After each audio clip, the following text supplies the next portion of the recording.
Hi guys, how's it going? As per usual, hello, I'm your host, Keith, your man of letters, here to bring you knowledge, information, and entertainment. Tonight is another live reading of an esoteric text. Tonight, Emerald Tablets. Last week we did Corpus Hermeticum. I was going to do Corpus Hermeticum again, but I just don't find it as interesting as the Emerald Tablets. So we went with Emerald Tablets this time. Doing the Dweller of Unal because for whatever reason it's one of my faves. I poured some fresh ass hearts candles and I want to light them. So we will light them. Oh, ain't they pretty? Ain't they pretty? Hello you guys.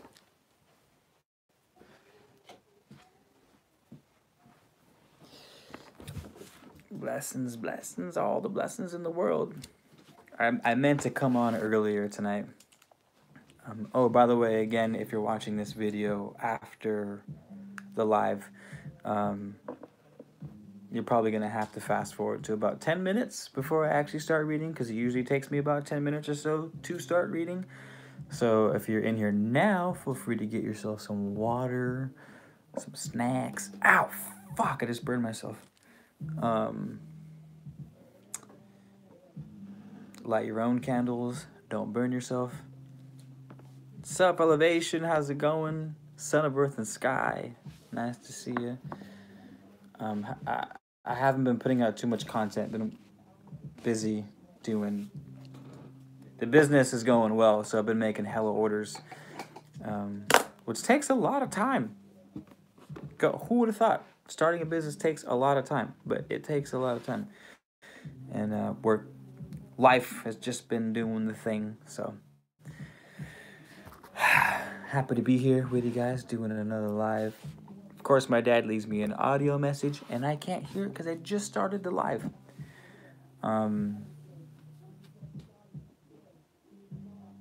Maybe I can. I don't think I can, though. Do it to it. Rowdy dowdy. Yes, indeedy. Yes, indeedy. I might actually...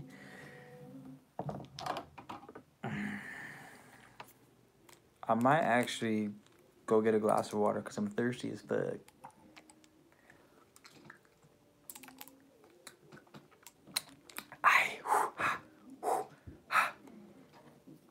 No, we didn't get flooded. We got flood warnings. Are you from SoCal? Dark Moon? How do you know about the floods that we almost had?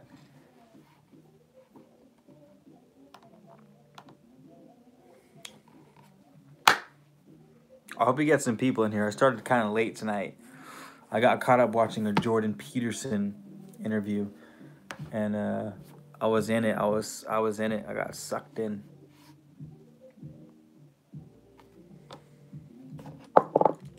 Trent, what it do, boo boo? What up, man, woman?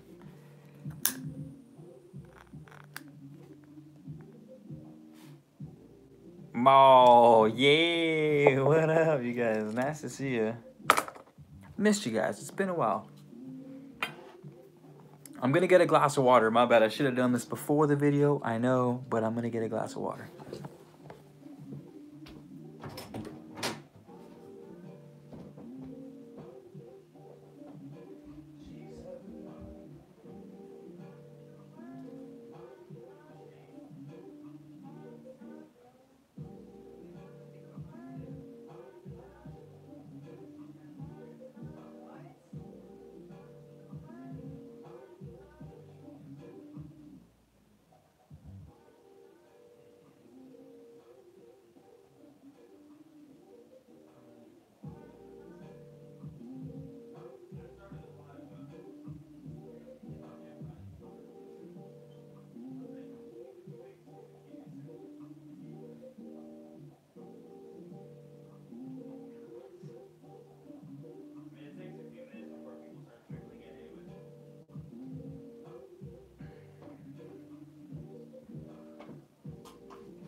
Ooh, what's up, you guys?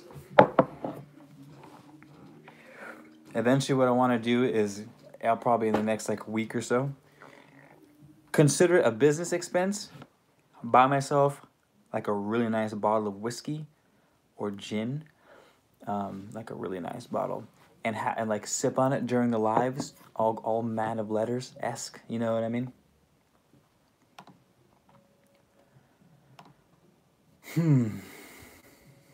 Okay.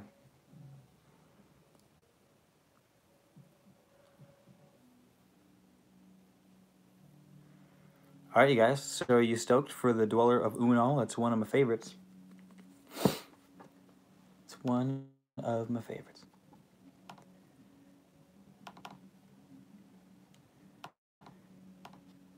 We will start at 10 minutes, you guys. We'll start at 10 minutes in. I know it's another 4 minutes away, but it comes quick. It comes quick, I promise.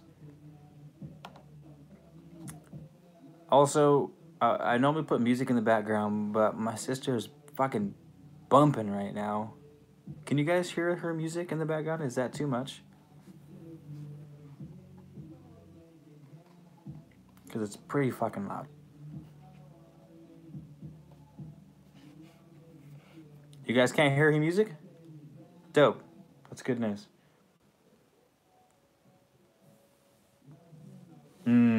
Okay. Sweet. We got 9 people in the room. That's a good number.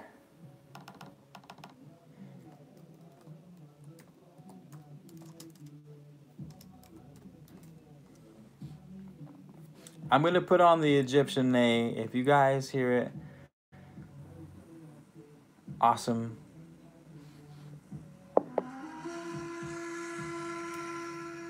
If you can hear both my music and the music coming from the other room, then I'll probably just turn mine off and speak so there's not a clash.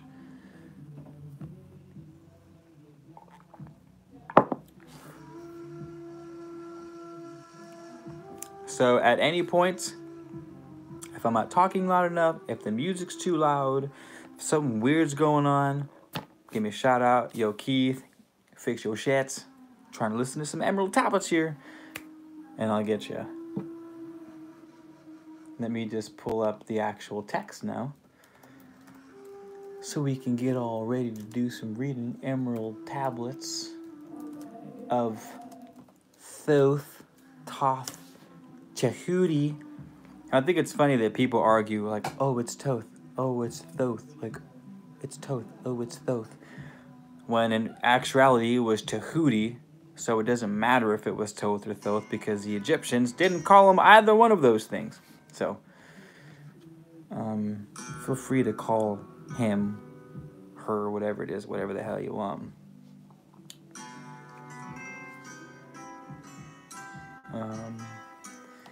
Emerald Tablets of Thoth, Dweller of Unal, Tablet 5. Candy Mikowski, how's it going? Spinny Circle, what's a spinny circle? Ready to get my top on, what up? Okay. Odin. Odin, what up?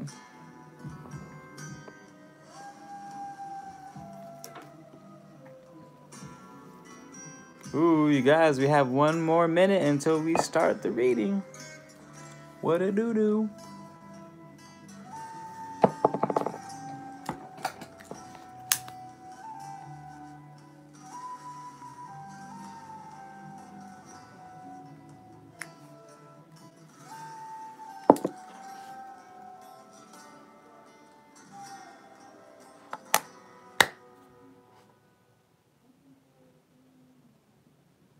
Cool.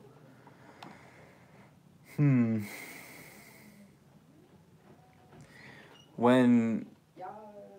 No, that's not the magic. That's the Dweller of Unal.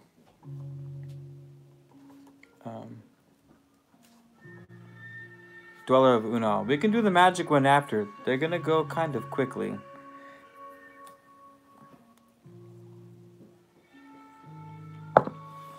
Son of Earth and Sky, roll me 1 too, please.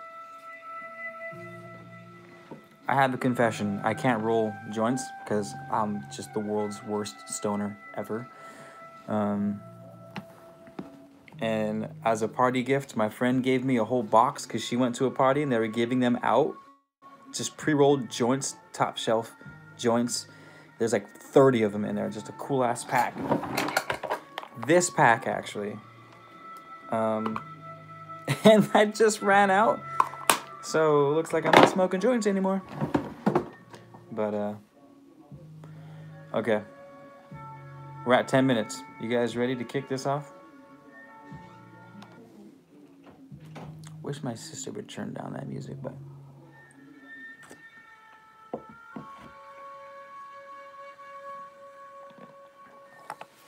okay. Let's get on the good foot.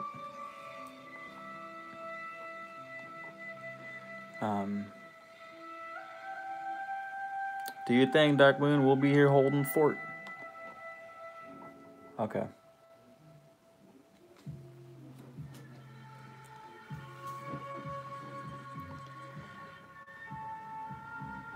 Emerald tablets.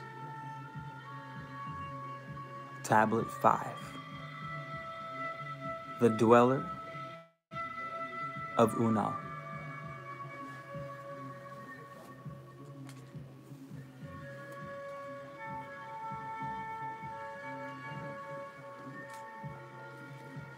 Oft dreamt I of buried Atlantis, lost in the ages that have passed into night.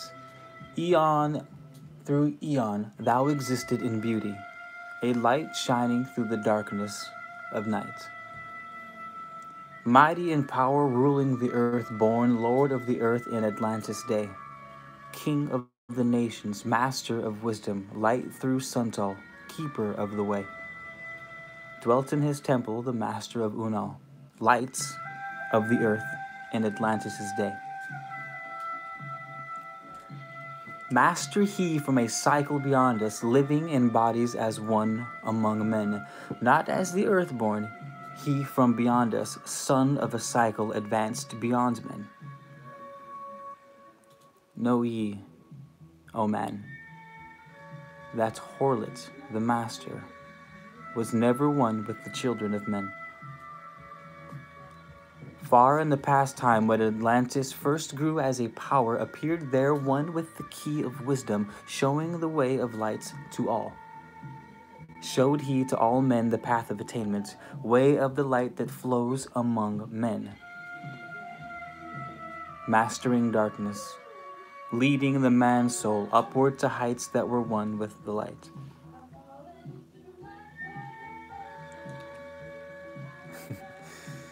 Divided the kingdoms he into sections. 10 were they, ruled by children of men. Upon another built he a temple, built not by the children of men. Out of the ether called he its substance, molded and formed by the power of Yitlan. Into the forms he built with his mind. Mile upon mile it covered the island, space upon space it grew in its might, black yet not black, but dark like the space-time, deep in its heart's the essence of light. My sister just turned up her music. I'm getting like a clash of sounds. It's killing me.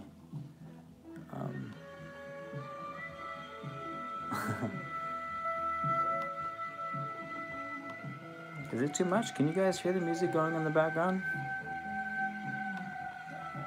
Might have to reconvene. Alright. Fair enough. Fuck it. We pushing forward, rowdy dowdy. Where was I? Heart, the essence of light. Space grew in its might. Swift. Oh, we'll go back. We'll go back.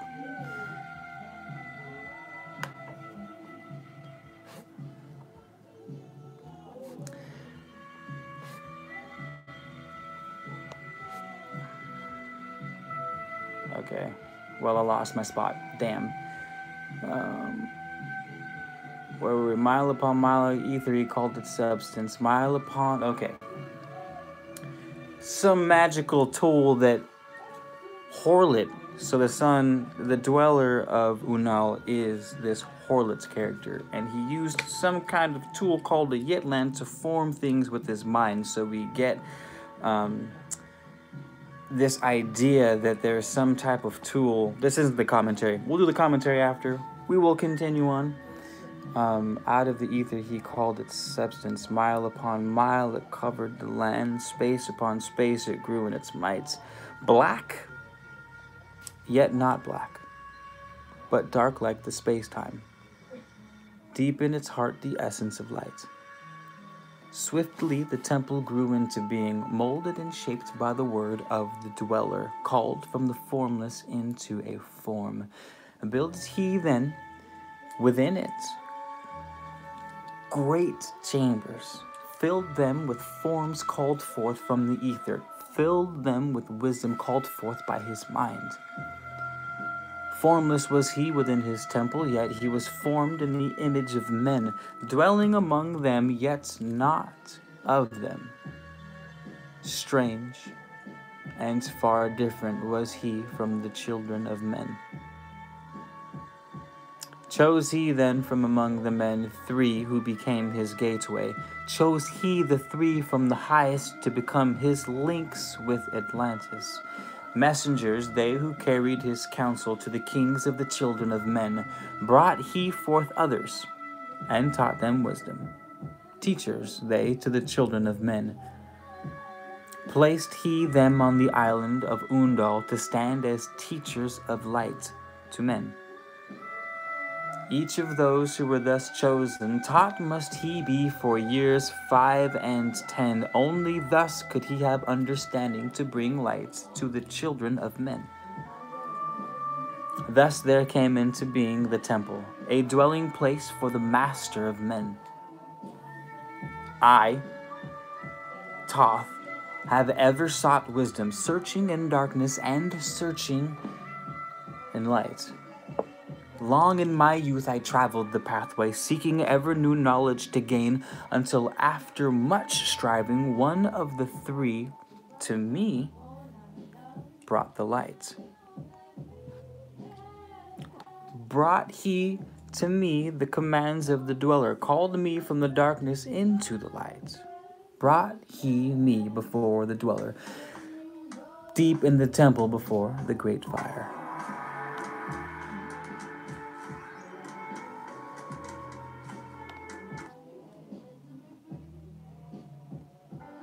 I'm like unsure if I should just use the music from the other room. Sorry, I get distracted. There's like 1,000 things going in my head.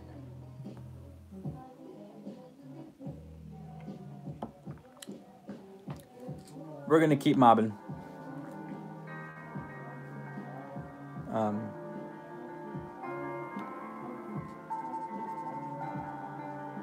Brought he the commands of the dweller, called me forth, brought to light, I Toth, until after much striving brought to me.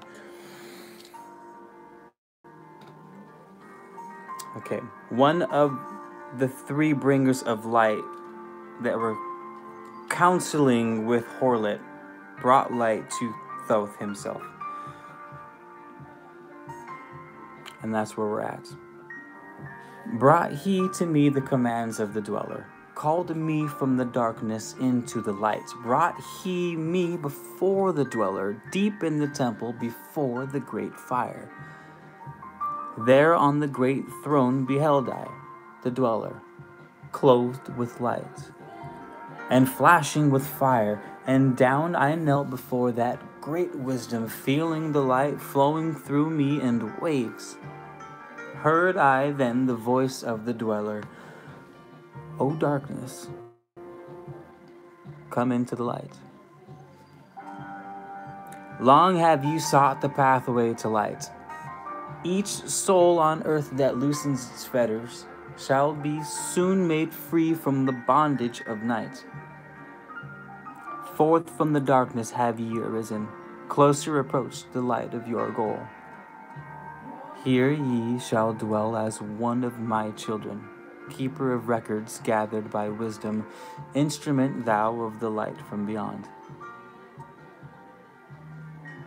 Ready by thou made to do what is needed, preserver of wisdom through the ages of darkness.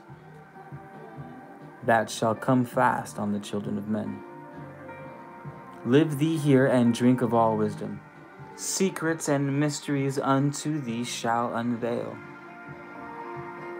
Then I, the master of cycles, sang, O light, that descended to men, give thou to me of thy wisdom, that I might be a teacher of men. Give thou of thy light, that I may be free. Spoke then to me again the master, age after age shall ye live through your wisdom. I, when over Atlantis the ocean waves roll, holding the light, thou hidden in darkness, ready to come whenever thou shalt call. Go thee now and learn greater wisdom. Grow thou through lights to infinities all. Long then dwelt I in the temple of the dweller, until at last I was one with the light. Followed I then the path of the star plans, followed I then the pathway to light, and deep into earth's heart I followed the pathway, learning the secrets, below as above, learning the pathway to the halls of Amenti, learning the law that balances the world. To earth's hidden chambers, pierced I by my wisdom, deep through the earth's crust into the pathway, hidden for ages from the children of men. Unveiled before me, ever more wisdom until I reached a new knowledge. Found that all is part of an all, great and yet greater than all we know. Searched I infinity's heart through all the ages, deep and yet deeper, more mysteries I found. Now, as I look back through the ages, know I that wisdom is boundless, ever grown greater through the ages, one with infinities greater than all. Light there was in ancient Atlantis, yet darkness too was hidden in all. Fell from the light into darkness some who had risen to heights among men. Proud they became because of their knowledge.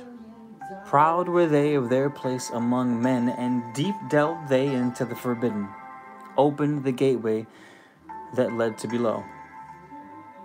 And sought they to gain ever more knowledge, but seeking to bring it up from below. And he who descends below must have balance, else he is bound by the lack of our light. Opened they then by their knowledge pathways forbidden to men. Ooh, we're gonna rock the jazz. I like the jazz in the background. Give us a little more giddy up. But in his temple, all-seeing the dweller lay in his iguanti, while through Atlantis his soul roamed free. Saw he the Atlanteans by their magic opening the gateway that would bring to earth a great woe. Fast fled his soul then back to his body. Up he arose from his iguanti, called he the three mighty messengers, gave the commands that shattered the world.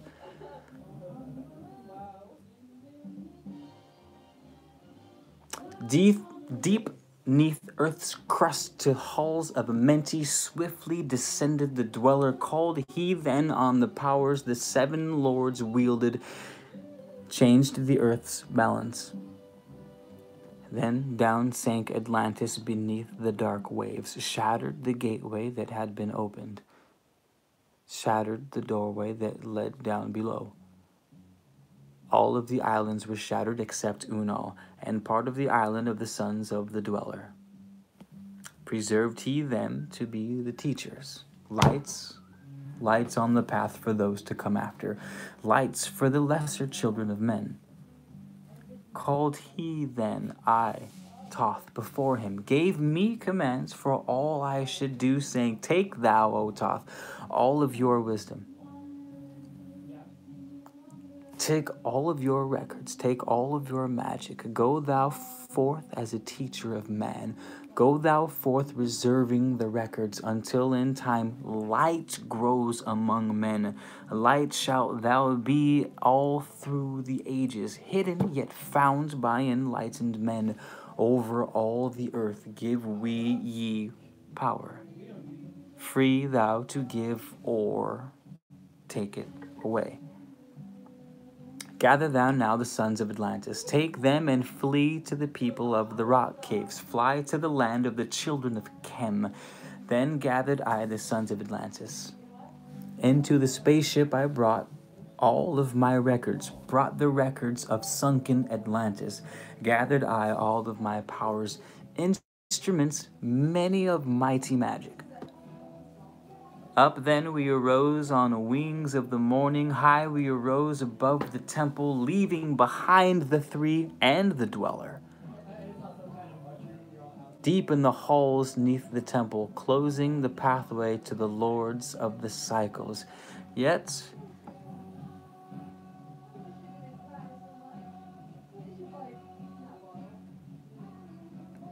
Yet ever to him who has knowing, open shall be the path to Amenti. Fast fled we then on the wings of the morning, fled to the land of the children of Cam. There by my power I conquered and ruled them. Raised I to light the children of Cam. Deep neath the rocks I buried my spaceship, waiting the time when man might be free. Over the spaceship erected a marker in the form of a lion, yet unto man. There neath the images rests yet my spaceship, forth to be brought who need shall arise. Know ye, O men, that far in the future invaders shall come from out of the deep. Then awake, ye who have wisdom. Bring forth my ship and conquer with ease. Deep beneath the image lies my secret. Search and find in the pyramids I built. Each to the other is the keystone, each the gateway that leads into life. Follow the key I leave behind. Seek, and the doorway to life shall be thine. Seek thou in my pyramid, deep in the passage that ends in a wall. Use thou the key of the seven, and open to thee the pathway will fall. Now unto thee I have given my wisdom, now unto thee I have given my way. Follow the pathway, solve thou my secrets, unto thee I have shown the way. Finished. What up? Horlet, dropping knowledge on Thoth.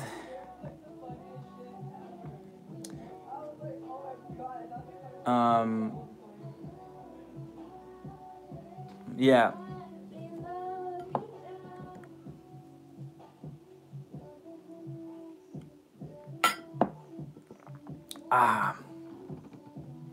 So that was the dweller of Unal. Dark Moon, you're right. I'm playing it cool, but the noise behind me is driving me fucking bonkers. I hate noise. I know I shouldn't because she's just vibing out, but I'm fighting it. I'm fighting it.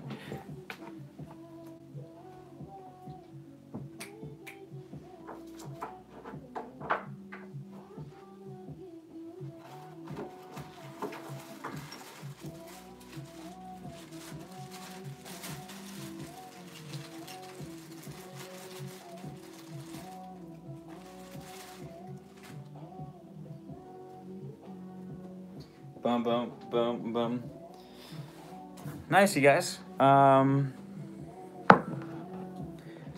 like the Dweller of Unal a lot because what happens a lot on the Dweller of Unal is Thoth isn't, Jehudi isn't really lecturing in here. He's not teaching us anything. It's actually showing how insignificant Thoth was. The song in the background, I have no idea. Yo, Heaven! Evan, your bro's asking something. What's up, Keith? What's the name of that song? This one? I'll check. Yes, this one. We'll find out right now. Some sexy ass song, it sounds like. It sounds like a baby making song. I don't have, or a Toth making song. Alright, whoever's burning out there, I'm about to join you.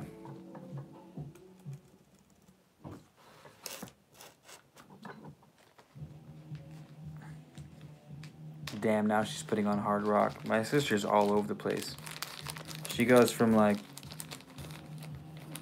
1930s jazz to electric baby making music to what sounds like Disturbed, I think, if you guys know what Disturbed was. Here, Keith. What up? Here you go. Coming out a little paper under the door. What? I put a little piece of paper under the door. It's like Alina something, and it's lavender and velvet. But I wrote it down so you could just in case, you know. Thanks, man. Yeah. They wrote it down for me. I'll tell you what the name of that is right now. Yeah, like I was saying, what I didn't get paper coming in clutch. I got flour and my trusty steed. Flour and my trusty steed. This is oregano, by the way. I'm smoking oregano, not anything else. I do not condone the use of drugs, whether they be legal or illegal. I don't condone the use of plants in any shape or form, whether they're legal or illegal. You guys need to stay away from the mugwort. No essential oils of lavender. That is all on you. Whatever you choose to use or not to use or even think about using or even looking at, I don't condone any of it. I'm not responsible for any of you guys. Go to school.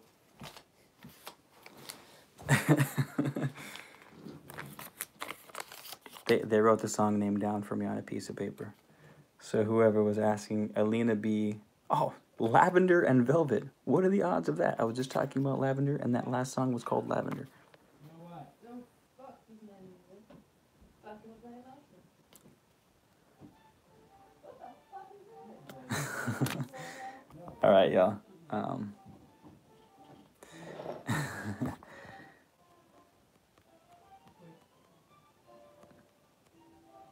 It's mugwort, mind you.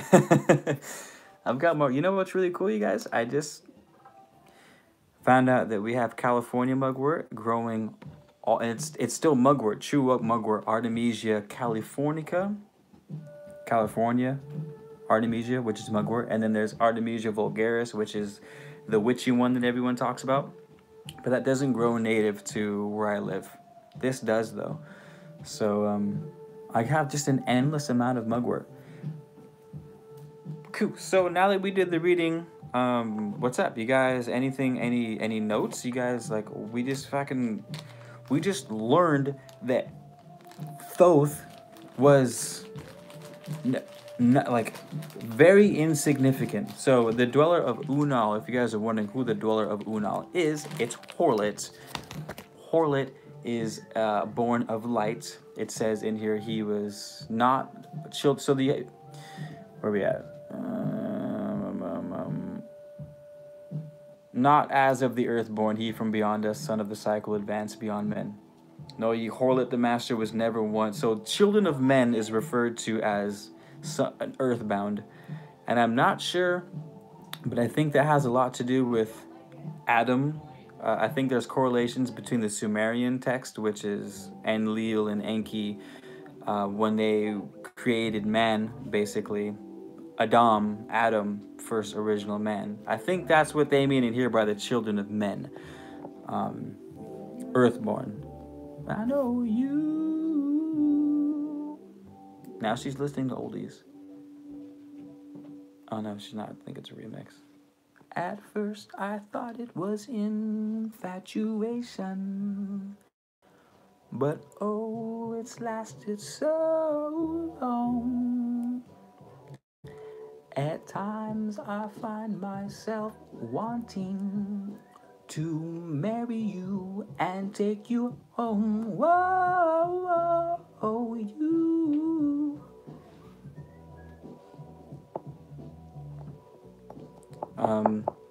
So yeah, Horlet was the original gangster. That's what OG stands for. If you guys are wondering, when people say OG, it stands for original gangster. Horlet was the original gangster. He came down to Atlantis. It was like, yo, what up? I'm the OG. I'm about to learn all y'all bitches today. So he picked 3 people among the children of men as a sort of messenger. These 3 bringers of light, as he says.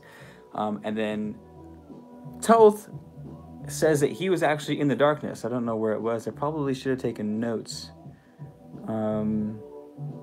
Foremost was he, yada yada yada. Messengers they who carried his counsel. These are the that's funny. The children of men sounds like Lord of the Rings. Place he on the island of Unal, stand teachers of light. So basically, but was Toph? Traveled the pathway, seeking ever new knowledge to gain until after much striving, one. See, he says, Toth has always been on the hunt for knowledge. He was traveling in darkness, traveling in light. You have to go in darkness to learn, because the darkness is the opposite of light. So to only study the light is to only study half of the truth. So knew this, searched in the darkness, searched in the light. But one of these 3 messengers, who were the council of Horlet, who is the dweller of Unal, the original gangster, they were like, yo, Toth, let me learn you. So they taught him everything, brought Toth to Horlet. Horlet was like, hey, you're going to be the record keeper, which is why Toth is now the record keeper here in the Emerald Tablets. That's his role with Horlet. Stay here, live here, keep records, keep learning all the wisdom that you can. But I just find it interesting that we have this god, Toth, who is the writer of the tablets, but all the knowledge isn't coming from him. He's not the original. What happened to Horlet? In history, where did Horlet go? I'm also interested in these 3 bringers of light, the 3 people that Horlet kept as counsel to speak with the kings of the children of men. What happened to those 3 guys? It says that getting into that, we learn that when they started teaching men certain things, that a certain amount of men, children among men, through these teachings, get kind of cocky. Now, they don't say this, but I have a feeling that this might be related to the Tower of Babel, because sort of the same thing happens. Man grows, becomes stronger. The gods, in this case, it was Horlet, and the Bible, it was Yahweh, God, sees that man has tampered a little too much, and then they destroy the earth. So this is exactly what happens in the tablet. Horlet, see if I can find it, senses, okay, fast fight, perfect. So it says, saw he the Atlanteans, meaning Horlet saw the Atlanteans. He says, saw he the Atlanteans by their magic opening the gateway that would bring to earth a great woe. Fast fled his soul then back to his body. So Horlet was watching this astral projection-wise. Called he the 3 mighty messengers, the one we're talking about, gave the commands that shattered the world. So humans, with their magic, are about to open a door that's going to fuck shit up. Horlet was like, yo, we got to stop this. Calls for the 3 messengers, says, destroy the world, causes a great flood, only some places last. He goes to Toth and says, hey, take all your magic, take a handful of Atlanteans, leave, keep the magic safe for now, and we'll figure out what to do with it later. Sends him to Kem, which you guys all know is Egypt. But back then, the children of Kem, which is what they call it, seems that they were nothing. They were cave dwellers at the time, and Toth goes with his magical staff, and I don't think it's in this chapter. Maybe it is. I don't. But he says that the children of Kim like attack him with sticks and rocks and shit, and then he has this magical staff and he demonstrates his power, and the children of Kim are like, "Damn, this dude's the real deal. We should probably not attack him." Oh no, my candles. Bummer.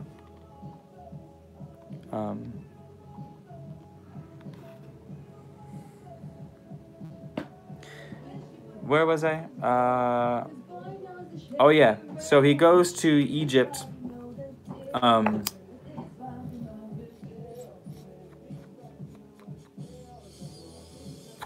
Goes to Egypt, teaches the Egyptians. So here's the interesting thing too. Another correlation. The Egyptians themselves say that they learned everything from the gods, and just out of nowhere they sprung out of nothing.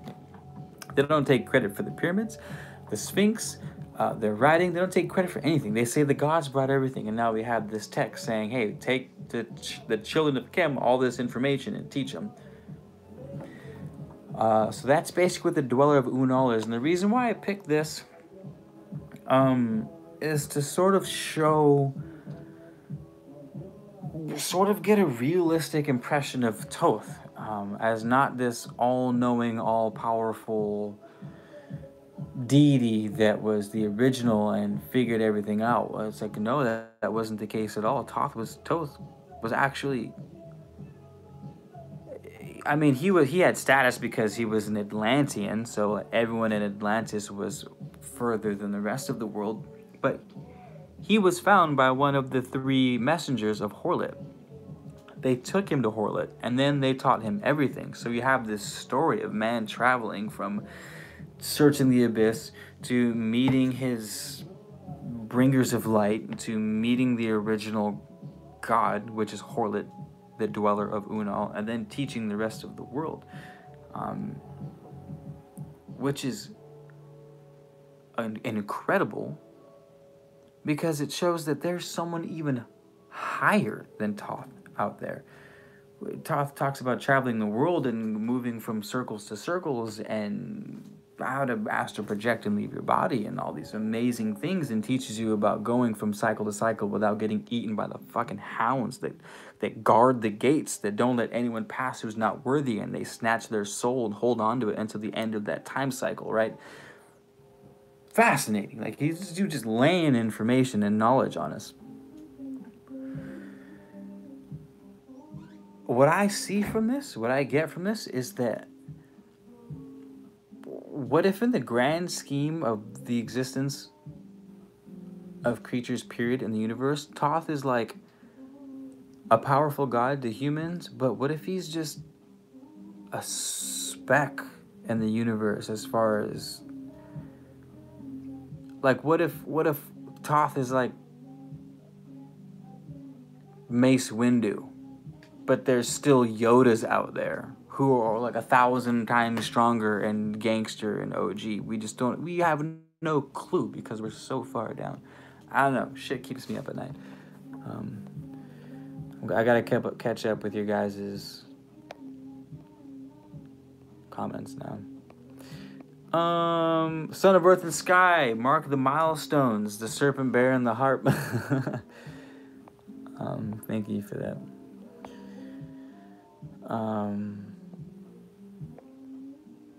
Gaia Trust Self, Gaia Candy Mikowski, thank you. That's what I was talking about. Hey, men are still siblings of the children of the sky, stars, heavens, time. I feel that, yeah. In my head, Atlantis is the brain, and it's sunk into lower consciousness, and Thoth is thought. Other characters are aspects of consciousness. Ouch. There is definitely... So Danielle says something noteworthy. In my head, Atlantis is the brain, and it's sunk into lower consciousness, and Thoth is thoughts. Other characters are aspects of consciousness. If you're looking at this from a symbolic point of view, that's exactly what it is. It's the fall of man, which happens in every not every, but a number of literary and mythological sources, you have this fall of God to man. We have in Greek mythology when gods come down and mate with women and create the demigods. We have it in Christianity and Judaism and Islam with Lucifer, the fall of Lucifer. We have it in Thoth right here where they talk about the children of light come here on earth, Atlantis, teach the children of earth. So we have this fall, either fall from grace or religion calls it a fall from grace. I used to buy into that too because it was the only thing available. But I'm getting maybe it's not. Like, why does it have to be a fall from grace and a bad thing? You know, you have a source who is the original thought, right? You have the all, which is where everything comes from, right? The singularity, the all. And now it's fragmented itself via thought into all the infinite amounts of things that are in existence. Now all of those things are able to have experiences back upon oneness. So in other words, we are the all perceiving itself. But is that not a fall from grace? Is that not a... Because you and I are you and I. I am Keith right now, which is technically a huge fall from grace when I used to be part of the all, right? So what's more magical, being a part of the all or being Keith? Like, I'm great and all, but I'm nothing compared to the all. But while one would call that a fall from grace, how fucking incredible is it that we are able to have an experience as an infinite amount of different things? Like, there is a shared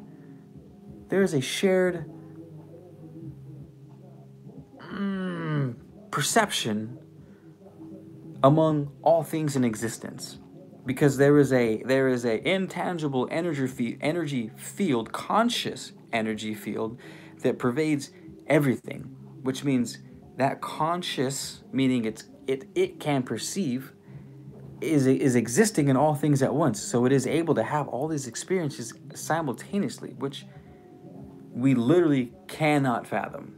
Like, I can talk about that, but to comprehend that is just beyond me right now. Like, I have a finite mind, right? I can, as a musician, I can concentrate. I can think about more things at one time than probably 99% of humans. Most musicians can. You're like, right? So say like I'm playing the piano. My left hand is doing something, and my right hand is doing something, and my right foot is doing something, and then I'm singing, and then I'm like reading music at the same time. Or imagine drummers who are using all their hands and singing. Like, we can do 5-6 things at a time that we can comprehend, tops, but most people can do like 1 or 2. So imagine being able to conceive all the rocks, trees, stars, humans, animals, planets, stars, nebula, solar systems, all the countless infinite amount of parallel universes and all of the individual things that exist in those all at the same fucking time is crazy. It is batshit crazy.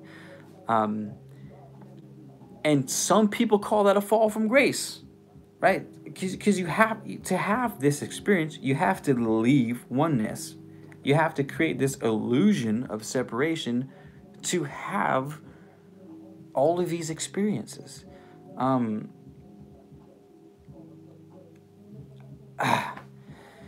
Which is why I defend the ego as much as I do, which is why I like shake my head when I see all these gurus and people who speak on spirituality, when they are like, don't flat out hate on the ego, but hate on the ego. Like, they're always trying to get rid of the ego, always trying to get rid of the ego. Always the ego is the source of evil, and ego is bad, and heck, you know what I mean? You just hear people hate on the ego, but without the ego, you wouldn't have the illusion of separation. Therefore, you wouldn't have the ability to experience life through your eyes. I wouldn't have the ability to experience life as Keith without my ego.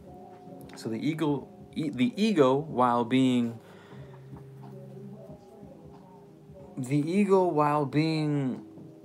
admittedly, right, with all that said, I will also admit that it is the source of all evil, not in that it itself is evil, but that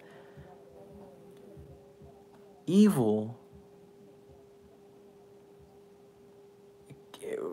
it can be, first of all, can be subjective. There's different forms of evil. Some evil people wouldn't consider evil, while others would consider evil. That being beside the point,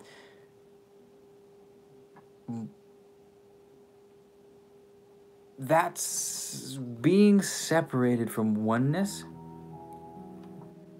is fucking terrifying for like a new soul. It's like imagine if you were a baby deer and you were being protected by your mom the whole time, and you somehow knew that there were things like mountain lions that are gonna rip out your throat at the first chance, and you leave the safety of the nest and you're like, holy shit, I'm out here in the world, there's a million things that want to eat me. I could die in 100 different terrifying, really painful ways. It's scary. I'm alone. I'm separated from source. I don't know what the fuck I'm doing. Everything I do, there seems to be something going wrong with it. I have to struggle to survive. People are dying. Like, it's scary out here, you know? And that fear leads to bad things happening. That fear, that illusion of separation, when bought into, when believed as if the illusion is real, gets dark and it gets isolating. And that's when people fall into depression. That's when people fall into drug addictions. They all, not all, but a lot of them stem from a lack of attachment, or not attachment, but a lack of like this sense of community and this sense of wholeness and this sense of we're all connected and all in this together, and that there's something bigger out there. When we lose that, we fall into fear and to really bad habits. So yes, the ego and separation leads to bad things, but it also leads to experience. So, and that is, I guess the word would be Kabbalistic. The Kabbalah talks about that a lot. As it says, evil as a necessity, a necessity of existence. You have to have evil because you have to have a separation from God for there to be existence, and that separation leads to quote unquote evil tendencies. Damn, that was a hell of a tangent. Where'd that come from? Ooh, Atlantis. Atlantis had its own version. The children of the light descending down to the children of earth. Again, you have this descending from light into the material world, because it starts as light vibrations, which, when focused and concentrated, condense into the material world.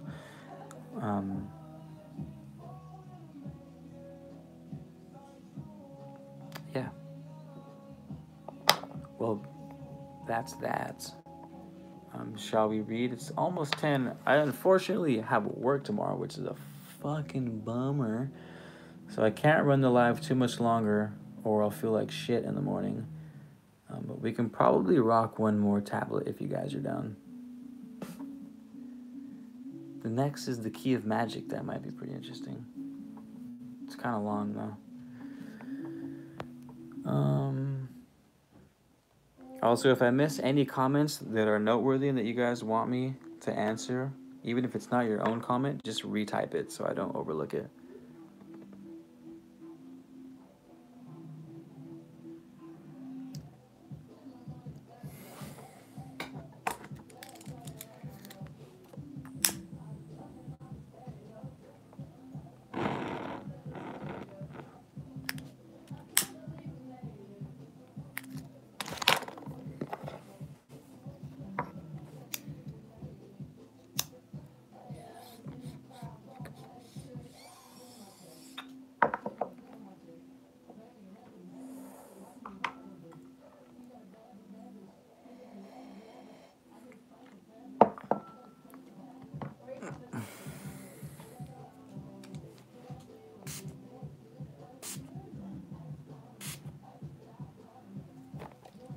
Rosemary. Um,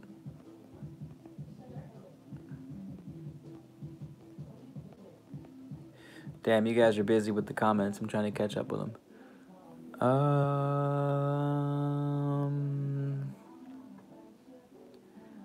You think Horlet might have changed his name throughout the years? I for sure think he has.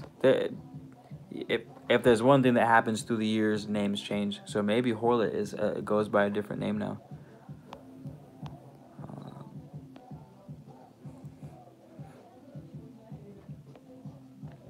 Camilla, you're learning about all this stuff? It's deep.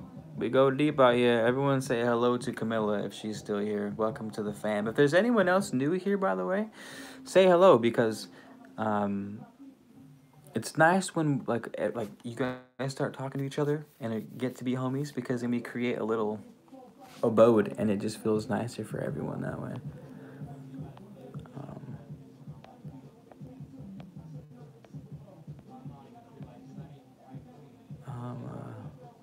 Yeah, Rowdy Dowdy. He said, but also says we will become gods ourselves. I meant to say that, but the tangent didn't take me in that direction, which is what I believe wholeheartedly when I read the Bible. And if I am to take these things literally, when I don't think the God of the Bible is anything close to the all. I think it was a very, very powerful entity that we perceived as God because he or she was so far advanced.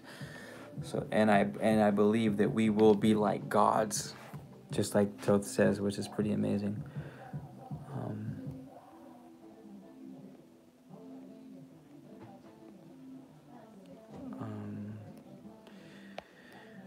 I think we will fall back into this darkness to remember where we came from. As Thoth said, you also have to journey into the dark to learn. Trent Witt, if there's one thing we learned from the Emerald Tablets, it's rhythm. And rhythm says you will always bounce back and forth between the two poles of existence, right? So there's always, anything that exists has an opposite, must have an opposite.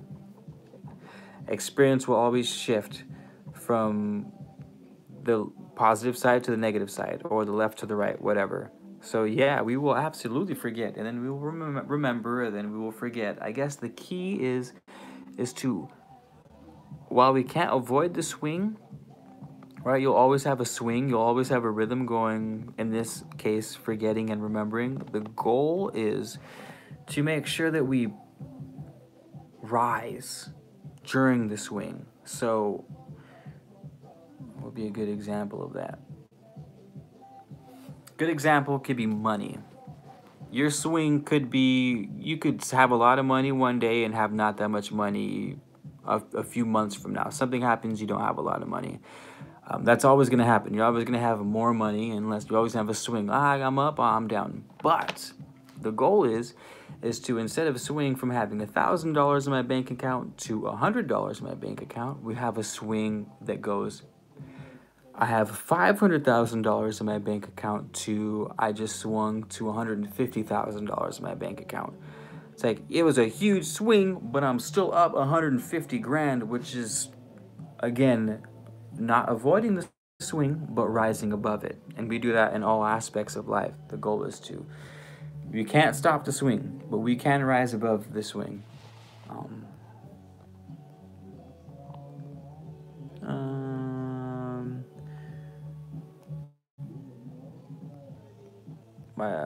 Damn it.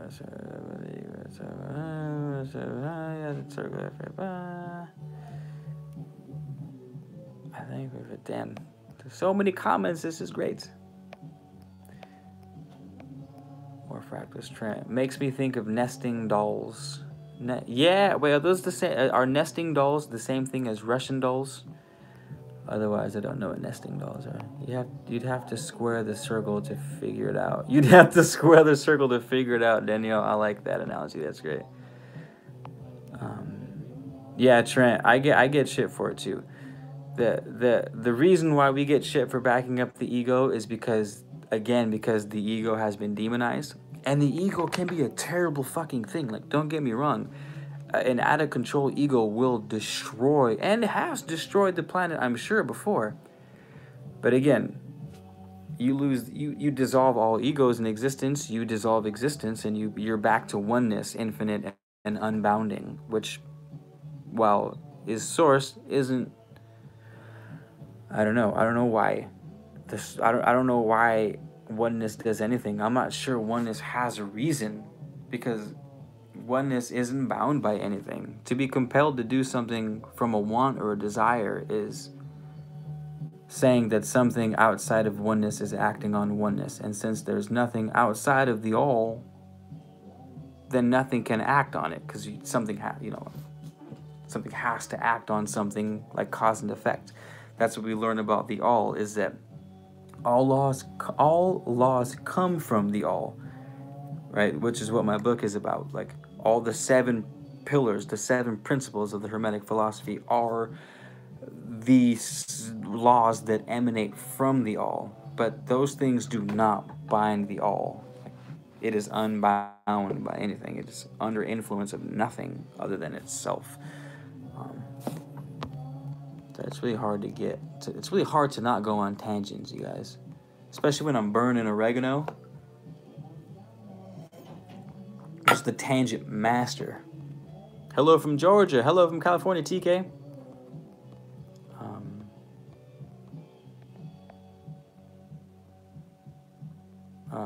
The self, if that makes sense. It's not exactly the opposite of oneness, but it can be, depending. Trent Witt. The ego has different aspects for sure. So Trent Witt said something noteworthy as well, that the ego has different aspects. It shows individuality, but can also express overindulgence of the self. And yeah, exactly. That's that's the dark side of the ego, which is what most people associate the ego with, as, like, they say someone's egotistical. Saying that's a bad thing because the overindulgence in the ego. But it doesn't have to be an overindulgence in the ego. It's just poor handling of the self, which can be learned. We can learn how to get better at being, at existing, really, which is the goal. Your dad meditates 8 hours a day in between smoke and joy. He sits in bliss, connected to higher planes, transcending ego. But the world isn't a better place because of him doing so. Damn, he sits for 8 hours a day? Woo! That's crazy. There's, as far as how you commented that the world isn't a better place, that he sits for 8 hours a day. I know that comment was 10 minutes ago. I'm just getting to it. But yeah, I do hear a lot about that, about people who try to escape by lucid dreaming, for example, or astral projecting. You hear a lot of people say, I stopped astral projecting because I realized my role is down here and I was trying to escape, etc., etc. But yeah, I don't know. That's just a whole nother can of worms. Just finished the book of Enki, and I'm so curious about all of this, but don't know where to go next. Have an audio book. Same as one being read. Camilla, Emerald Tablets of Thoth. Is it mine? Because I have Emerald Tablets of Thoth audiobook that I did, that's all like nice and professionally done, that I made on YouTube, and that's there. It's the same thing. I'm reading the same thing, except I'm doing a sort of live commentary at the same time. But yeah, it's all the same thing. Oh, Trent Witt, it's your first time? Nice, man. Nice to see you here. Trust self. You're here too. This is my first time too. TK, that's cool. We have a bunch of first timers in here. States walking both the path of light and dark, so I found this reading interesting. Odin. I need to do some more reading on Odin. Chakras and cherry.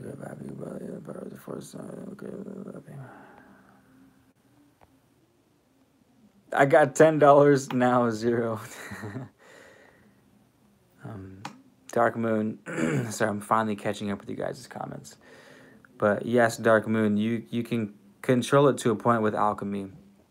And as or maybe you don't know, but alchemy is the Hermetic philosophy. the Hermetic philosophy taken into chemistry, or reworded so that they didn't get burned at the stake during the Renaissance. But alchemy and the Hermetic tradition are basically the same thing.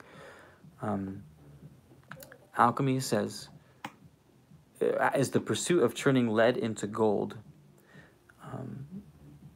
And while some alchemists do actually and did actually try to turn lead into gold, the actual philosophical hermetic point of lead into gold was the heavy, dense vibrations into the lighter vibrations, your thoughts, the lead of your thoughts, the heavy ones, turning them, transmuting them into gold, the higher vibrational thoughts.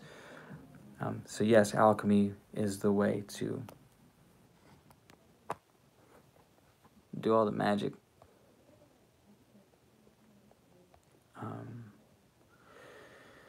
The ego is also used for defensive purposes. Yeah, Bill Gorman, you have the best Emerald Tablet reading I listen to while I sleep. Hell yeah, Bill. I'm glad you like it, man. I'm sorry. There's a couple mistakes in there that slip through the cracks.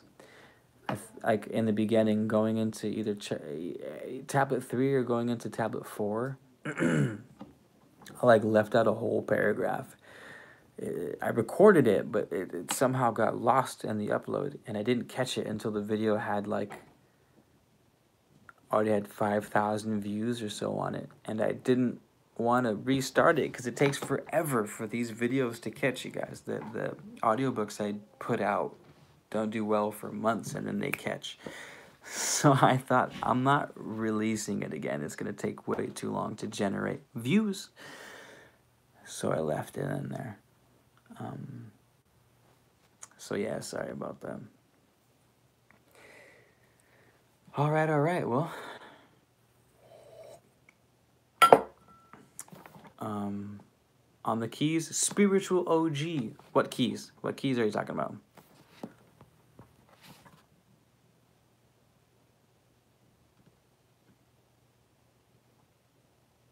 I just got a notification from a YouTuber I follow called The Peace Dealer, and the video is how Aries sound over the phone, and I'm an Aries, so I really want to watch that video.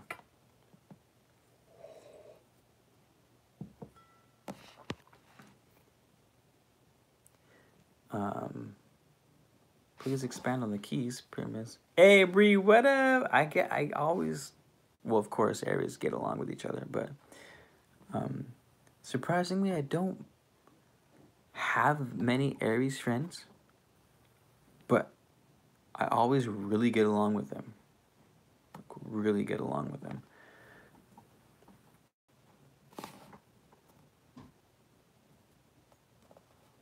Dark Moon, what up?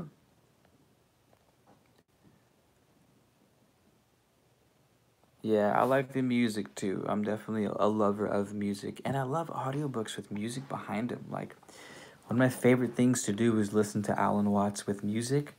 There's a particular playlist on YouTube, Alan Watts with music, that I love, and I've fallen asleep listening to that playlist at least once a month for the past 5 or 6 years. Damn, there's a bunch of Aries in here. What a doo-doo. Nice. Oops, wrong button.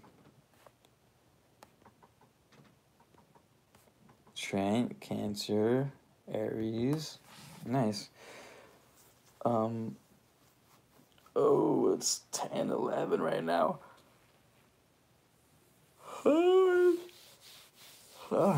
Long day at work.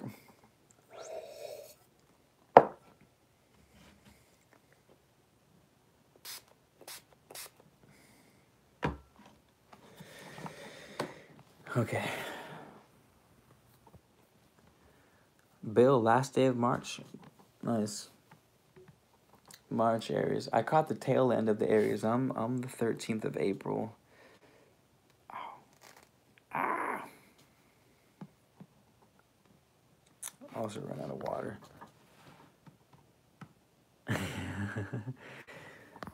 TK, well then you're closer to an Aries than I am, because my emotional world is dominated by Pisces. I got the moon in the Pisces, so I'm just all over the fucking place. I'm basically just blowing off steam everywhere I go. I got just this massive inferno of Aries in the sun, and then this super watery, low key Pisces moon, and it's kind of cool. Definitely not hating. Plus number is 31. I have 11. All right, you guys, we're gonna have to run.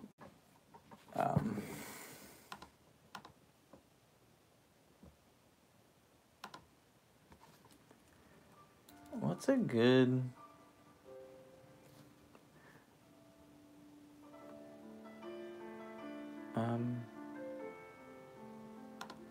I kind of want to listen to. We're gonna start this video here too. I'm sorry if you guys have been waiting for me to start the next tablet. I'm just over here dicking around. I thank you for your patience.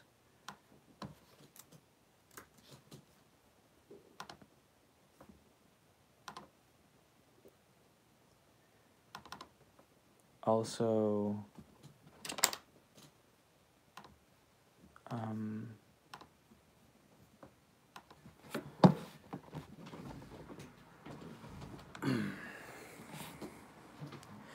just setting something up real quick. I have a particular playlist that I like to listen to.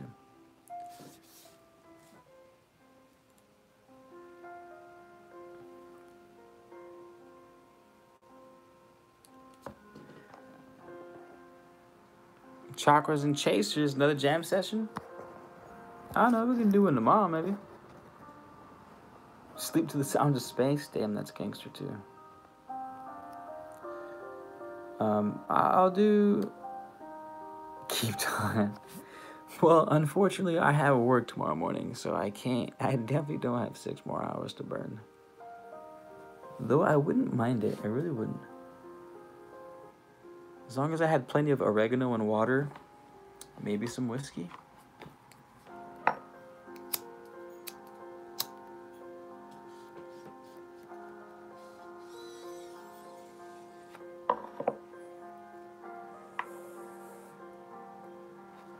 Okay. And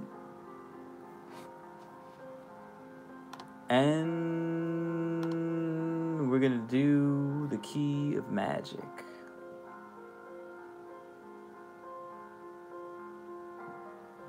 Key of Magic. I'm gonna get some water and then we're gonna crack this off and call it a night.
Alright.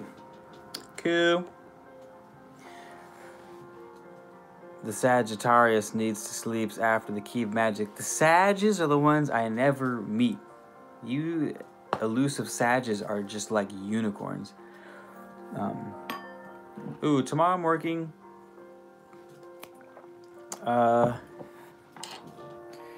It is I guess you could call it construction gig. My pops started a really successful window and door company. And so we rip out these big ass windows and doors and then put new ones in. Heavy glass showers and shit like that too, like really fancy glass showers. We do those, but yep. The star card. Nice.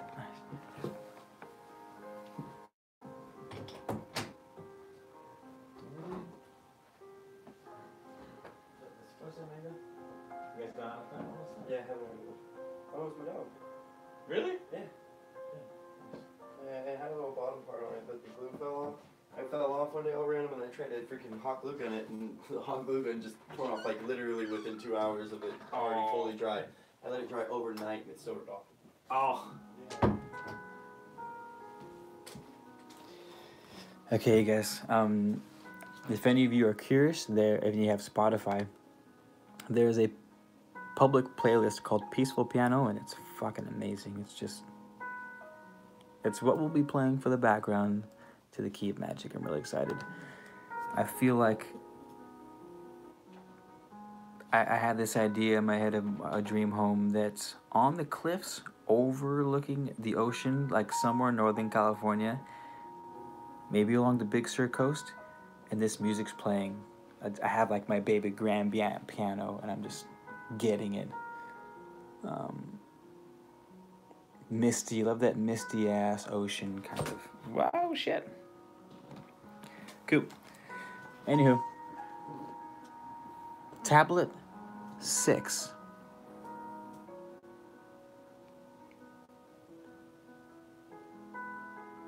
The Key of Magic.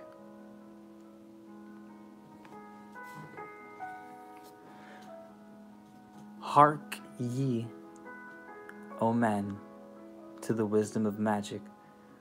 Hark the knowledge of powers forgotten. Long ago, in the days of the first man, warfare began between darkness and light. Men then, as now, were filled with both darkness and light. And while in some darkness held sway, in other light filled the soul. Aye, age-old in this warfare, the eternal struggle between darkness and light. Fiercely is it fought all through the ages, using strange powers hidden to man. Adepts has there been filled with the blackness, struggling always against the light.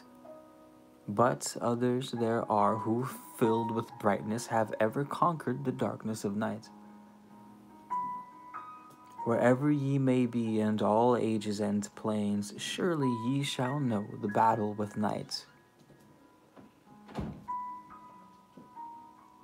Long ages ago, the sons of the morning descending found the world filled with night. There in that past began the struggle, the age-old battle, darkness and light. Many in the time were so filled with darkness that only feebly flamed the light from the night. Some they were, masters of darkness, who sought to fill all with their darkness, sought to draw others into their night. Fiercely withstood they, the masters of brightness. Fiercely fought they from the darkness of night. Sought ever to tighten the fetters, the chains that bind men to the darkness of night. Used they always the dark magic, brought unto men by the power of darkness, magic that enshrouded man's soul with darkness. Banded together as an order, brothers of darkness, they through the ages, antagonist they to the children of men, walked they always secret and hidden, found yet not found by the children of men. Found yet not found by the children of men.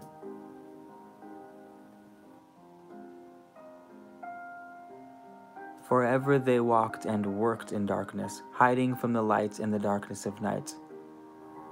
Silently, secretly used they their power, enslaving and binding the soul of men. Unseen they come and unseen they go. Man, in his arrogance, calls them from below.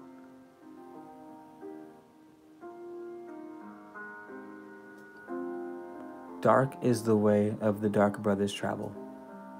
Dark of the darkness, not of the night. Traveling over earth, they walk through man's dreams. Power they have gained from the darkness around them to call other dwellers from out of their plane in ways that are dark and unseen by man. Yet into man's mind space reach the dark brothers. By the way, can I make a reader's commentary right now and say that this chapter is epic? Continuing. Around it, they close the veil of their night. There, through its lifetime, that soul dwells in bondage, bound by the fetters of the veil of the night. Mighty are they in the forbidden knowledge, forbidden because it is one with the night. Hark ye, O old man, and list to my warning. Be ye free from the bondage of night. Surrender not your soul to the brothers of darkness. Keep thy face ever turned towards the lights. Know ye not, O man, that your sorrow only has come through the veil of the night? I, man, heed ye my warning. Strive ever upward. Turn your soul toward the light. The brothers of darkness seek for their brothers, those who traveled the pathway of light. For well they know that those who have traveled far towards the sun in their pathway of light have great and yet greater power to bind with darkness the children of light. Holy shit, I wanted to keep reading this passage, but I have to stop and read. This is super important, you guys. Super important, possibly the most important part of this tablet. It says, the brothers of darkness seek for their brothers, those who traveled the pathway of light. For they know that those who have traveled far towards the sun and their path of light have great and yet greater power to bind with darkness the children of light. They seek out not only those who pursue light, but those that have gone deep into light. The greater the master, the greater the ascender, the greater the quest for light, the more the brothers of darkness want them, because they know that those who have gotten that far are that much better at turning people towards the darkness if they can be convinced. Think of Jesus in the desert. The devil came and tried to manipulate Jesus in the desert. The devil ain't out there trying to manipulate the schmuck on the corner, you guys. Basically is what this is getting at. The devil don't give a fuck about the schmucks. What this is saying, what I think this is saying is you gotta be careful, because the brighter you are, the more bugs you're gonna attract. So we will carry on.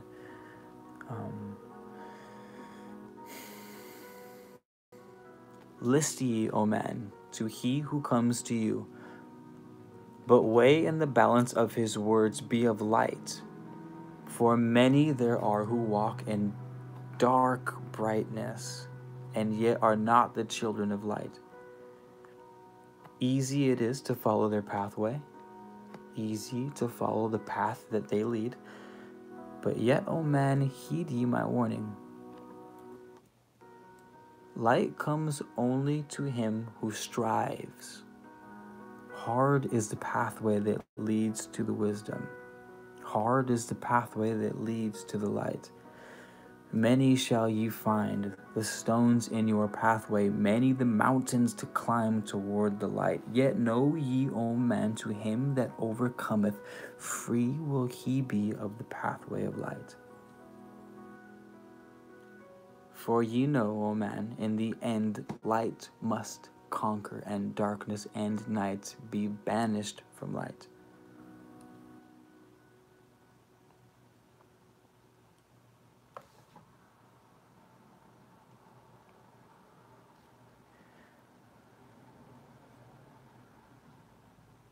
Listen.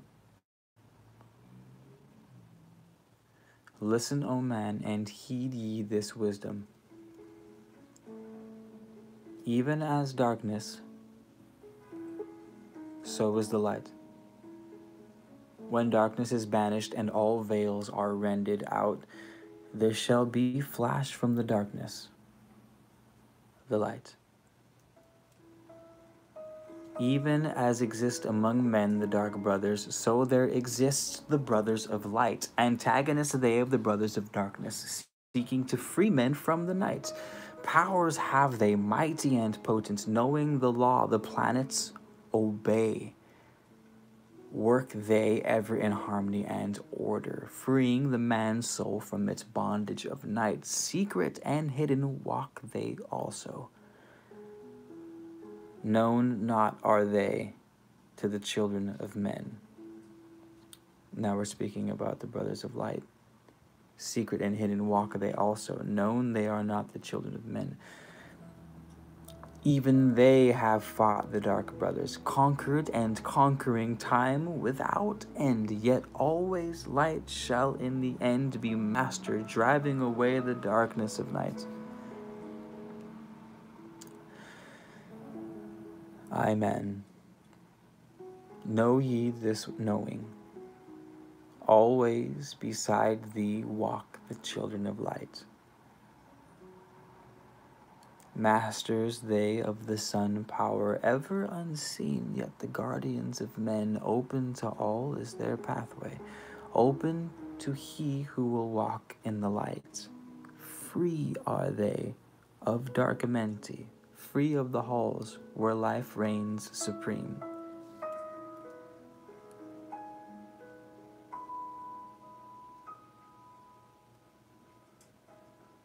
Sons are they and lords of the morning, children of light, to shine among men.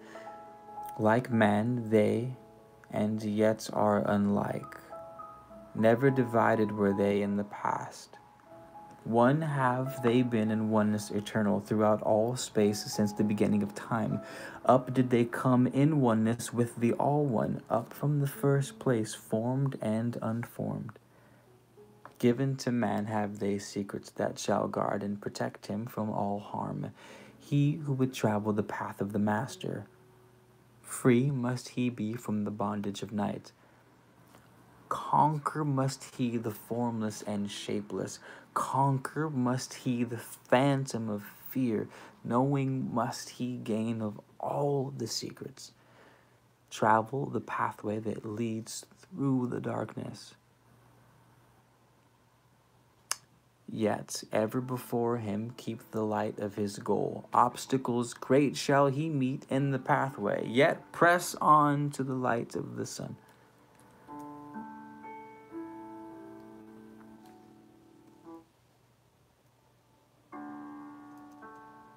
Hear ye, O man, the sun is the symbol. The sun is the symbol of the light that shines at the end of thy road.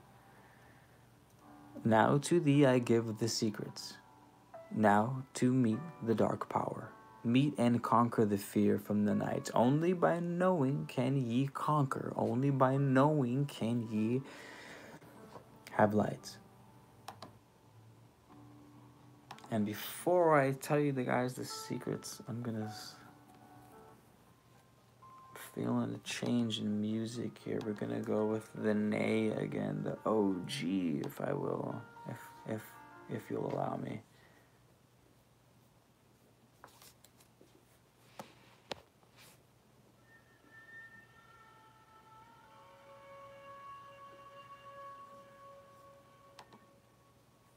Okay.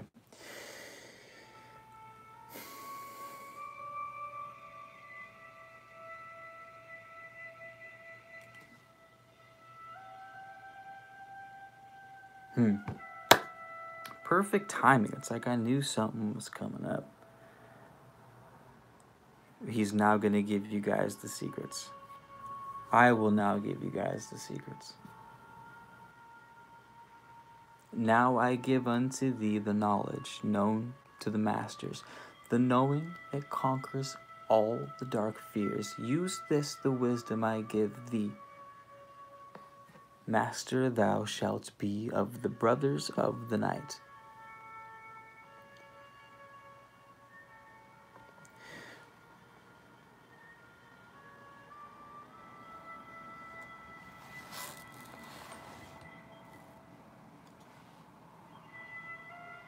When unto thee comes a feeling, drawing thee near to the darker gates,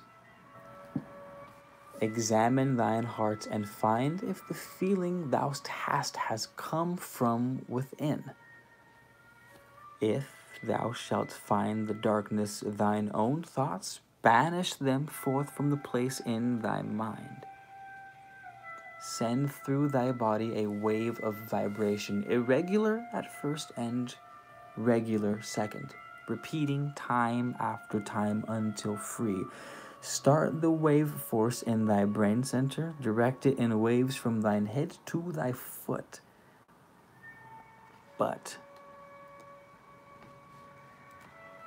if thou findest thine heart is not darkened,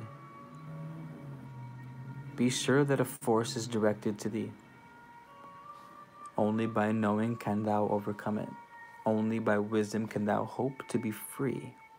Knowledge brings wisdom, and wisdom is power. Attain, and ye shall have power over all. Seek ye first a place bound by darkness. Place ye a circle around about thee. Stand erect in the midst of the circle. Use thou this formula, and you shall be free. Raise thine hands to the dark space above thee. Close thou thine eyes and draw in light. Call to the spirit of light through the space-time using these words, and thou shalt be free. And these are the words.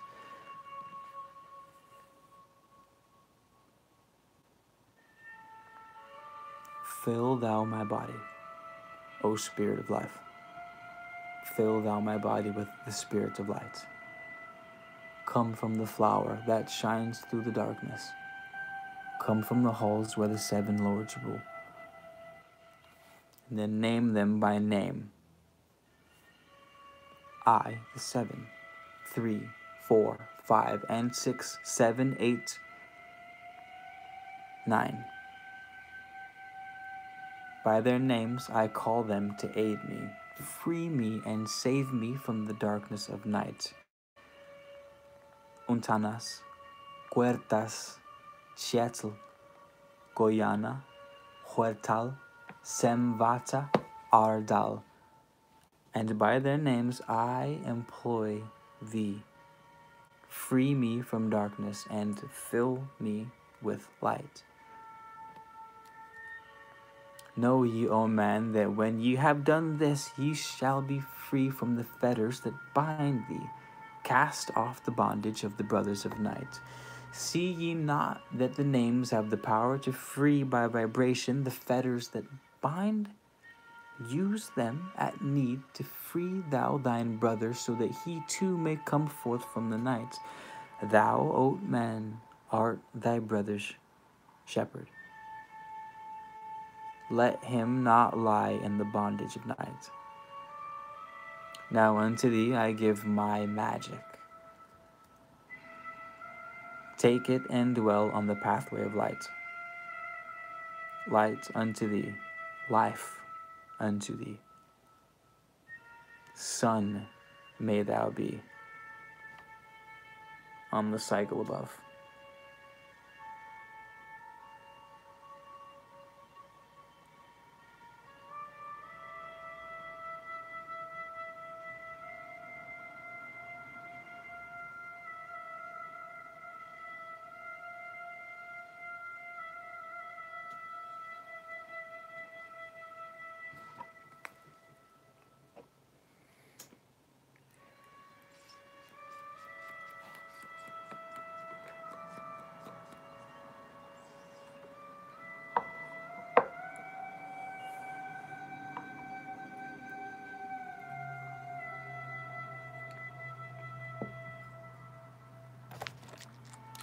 Well,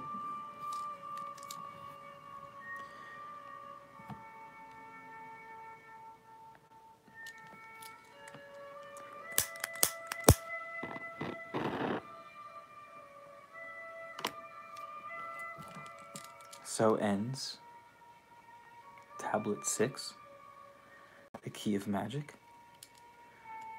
by Toth the Atlantean.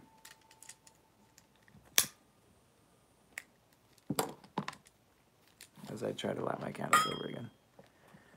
Shimon, Shimon.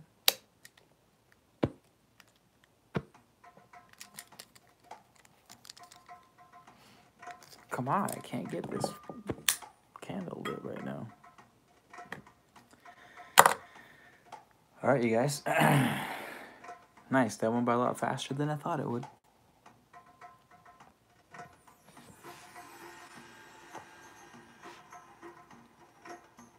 The emerald tablets were there for me in my darkest hour, no lie. Junior, I'm glad.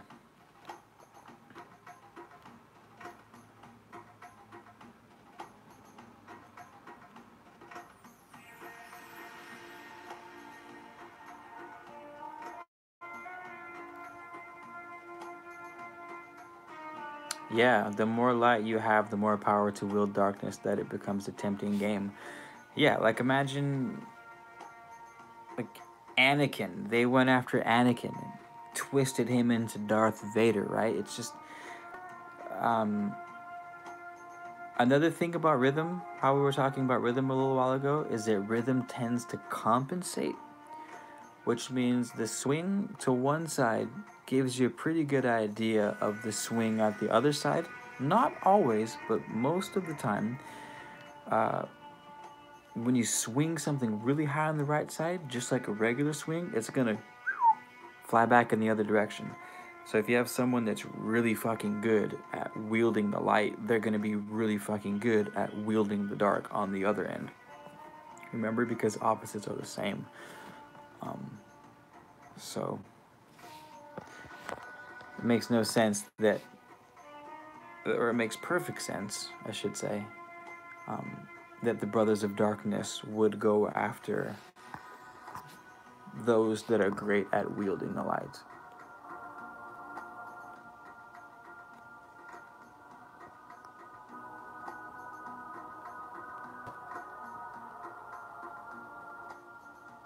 Smucks? Smock Zapper? Bill? What?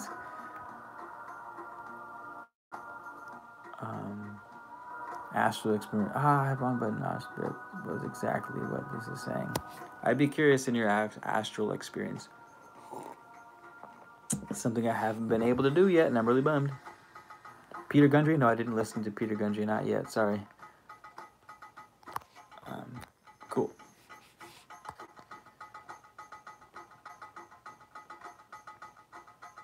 Hell yeah. Oh, that's right, Junior. That's right. You commented on the Emerald Tablets audiobook that I have. That's that be very true, man.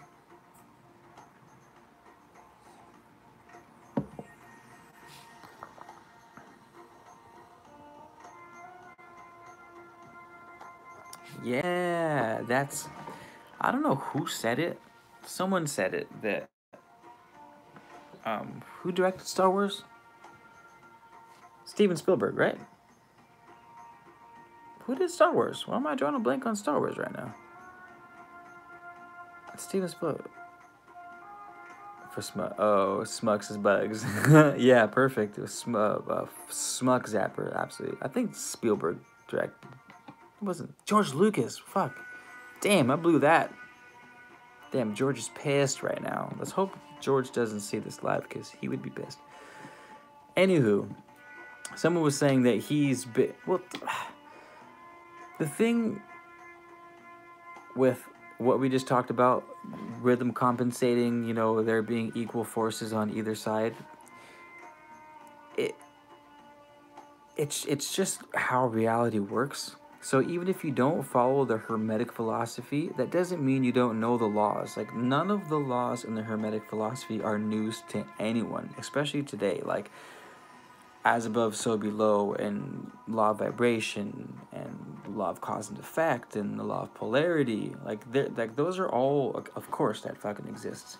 So when you see good movies, they're good because they demonstrate in very interesting ways these laws in motion. Another good example is Gandalf. I just watched Lord of the Rings again. And at the end of the first episode, Gandalf fights the Balrog, his equal, right? Because you have to have an equal opposing force. You'll never have one character completely dominating anything ever. Someone will always rise to the occasion because there must be balance. And in Lord of the Rings, the first one, a Balrog is what the thing was called. This ancient. The Balrog is an ancient general from the Dark Hordes in the beginning of the Middle Earth history. He was a general, that big fire beast. Of course, he's fire, right? Because fire represents a return to spirit. Like, you have to burn off the impurities to become pure, and that's exactly what happens. So Gandalf falls into the abyss as Gandalf the Grey, which is gray is kind of muddled. It's not black. It's not white. It's somewhere in between and kind of whatever. So he falls into hell, into the abyss, where he fights demons. He fights the demon, wins, and when he comes out, he's now Gandalf the White, right? So you have this, again, balance. He goes into the darkness, and as far as he goes into the darkness is how far he goes into the light when he comes out the other side, so much so that he's not even Gandalf the Grey anymore. He comes out as Gandalf the White, which was Saruman, who was actually Gandalf the White. Not relevant, but what I'm getting at is these laws exist, and you see them fucking everywhere. Like, ever since I read the Hermetic philosophy, the Kabbalion, and then I wrote the book on it, like, for 2 to 3 years I was just balls deep in the Hermetic philosophy, just studying it and looking for ways it shows up in science and philosophy and religion and history and psychology and all of the sciences. And it is everywhere. Like, and I think that's what they mean by knowledge is power. They say it a bunch of times, like, get wisdom because wisdom is knowledge and knowledge is power, or maybe it was knowledge and then wisdom and then power. But essentially, the more you know about the mechanics of the universe, the more you see them in motion, and you're like, oh, duh, that's like, that couldn't have worked out any other way. Like, you look at a situation and you're not surprised anymore. You're not thinking, how could that ever happen? Or like, how could that happen to poor old me? And like, you shit like that. You can't say that anymore when you have knowledge, because you go, oh, if A, then B. So every time A happens, B is gonna happen, and it's like, why does this keep happening to me? Like, well, because you keep fucking plugging in A and you keep getting B out, and you can't fucking see that. So you keep having the same shit happening over and over again because you can't learn, because you don't have knowledge. And again, without knowledge, without wisdom, you're not gonna have power, certainly, over yourself, let alone the rest of the world, you guys. Like, if you don't have control over your own lives and you have big dreams of, like, like killing it on the exterior world, and you can't even handle the interior, like, there's no way. You don't stand a chance. You don't stand a chance. Yeah, but anywho, yeah. George Lucas, shit. I was like, I keep wanting to say Spielberg, but, like, he's not that old. Like, he's not that old. Like, it can't be. And plus, I was like, there's another banger. Yeah, it was George. My bad. It was George.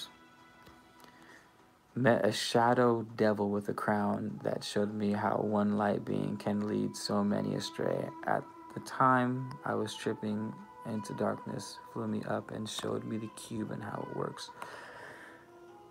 Danielle, you should write that down in detail and share it with us, because I'm fascinated with what you're talking about, Danielle. You should definitely do that. Oh, Last June, yeah! You talking about Last Kingdom? I love that show, by the way. That was a great show. Uhtred? Does it work in Uhtred's case?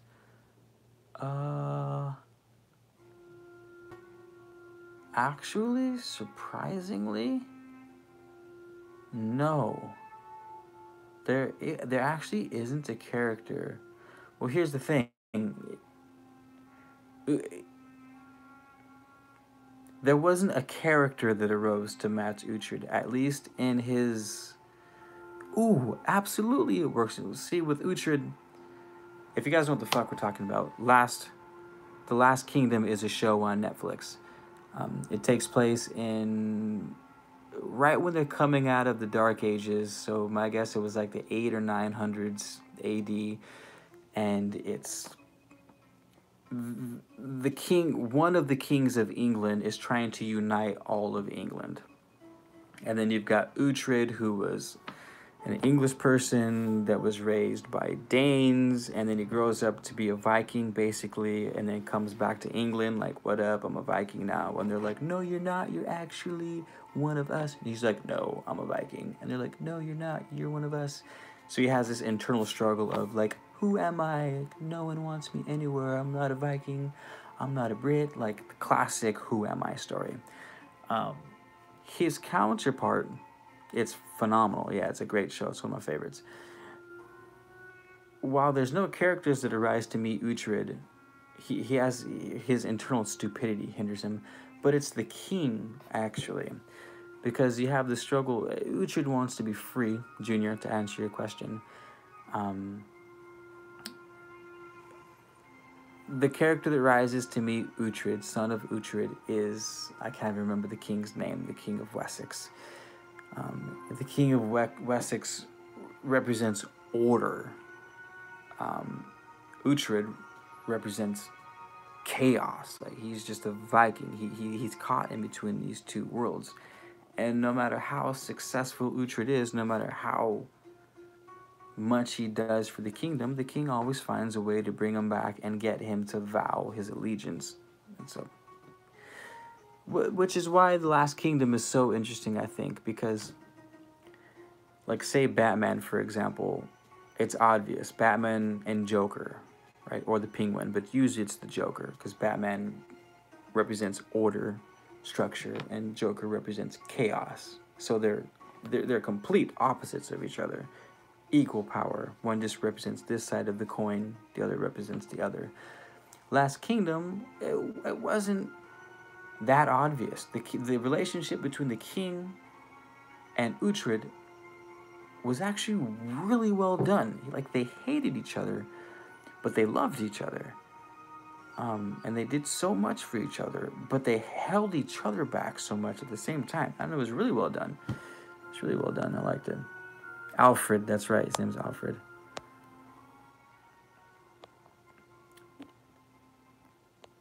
Yeah, Last Kingdom is great. You guys are taught in schools. Everyone should learn it. It's the instruction manual. It's life. Danielle, absolutely. It should be taught in schools. I've said that 1,000 times. No one wants to listen to me. They're like, who's Keith? Oh, Man of Letters? What's that?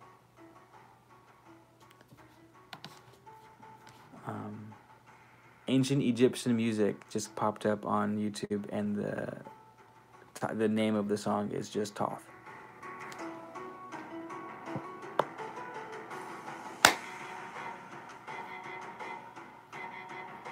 Ooh. A little too rock for my taste, though. Little too heavy on the Thoth for my liking.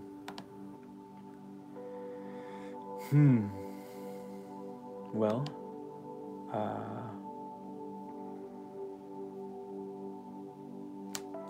this is pleasant. This is nice.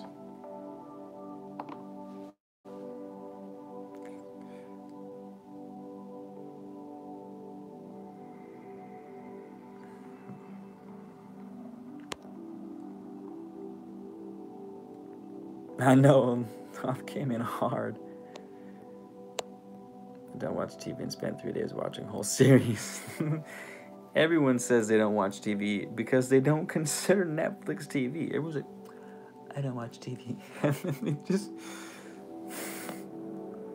slam a series. You know, Supernatural. You guys know what a TV show called Supernatural is? It's got like 86 86 seasons. I've watched them all twice. It's actually where I got the name Man of Letters from. I liked it so much that I named my channel off of a segment of that show, Man of Letters. But,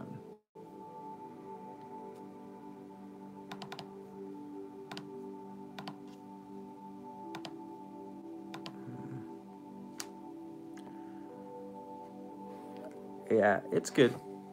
It's a good show. Ooh. No, it doesn't have 86. I was exaggerating. I think it will be releasing its 14th season this year. And it's, imagine X-Files, how it created its own cult. Supernatural did the same exact thing after the X-Files.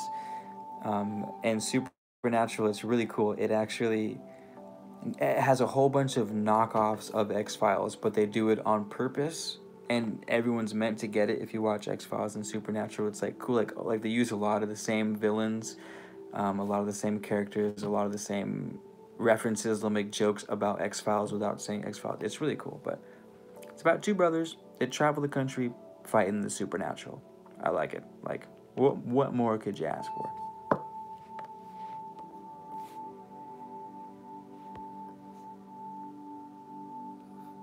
There's a lot of cameo type things. Yeah, exactly.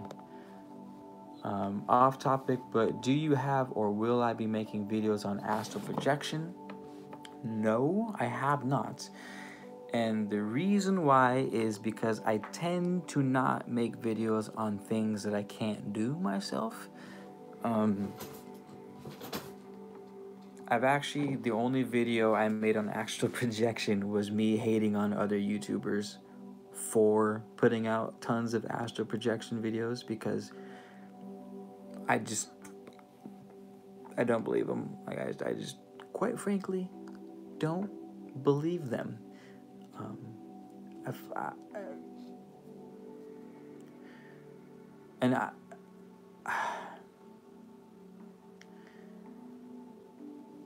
I don't mind when people talk about astral projection if they can't do it, but when they talk about it in a way that is like, astral project in 3 days, or like, today I'm going to teach you guys how to astral project. See you in a second, and then they roll the intro video, and they're like, guys, astral projection has been around for thousands of years. All you have to do is put this on your forehead and jiggle your balls a bit, and you'll astral project tonight. Like, I think it's a bunch of crap, and here's the reason why.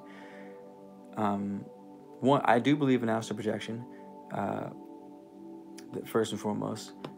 That being said, with the way astral projection is described, for example, you travel at the speed of thought, which is incredible. It means you imagine somewhere and you're there, which is infinitely faster than the speed of light, obviously. You can visit the Akashic records, which is the records of existence from the beginning of time to the end of time, period, right? So you have access to all the knowledge ever, period. Which means you could win the lottery, is what I'm getting at. Like, next week, you could win the lottery. You could, like, travel inside of your cells. You could communicate with your subconscious. You could go inside of a tree and, like, look at what's the word? Plants, cells, and photosynthesis. Like, you could go inside of a plant leaf and witness the operations of photosynthesis firsthand. Like, you can do amazing things, is what I'm getting at.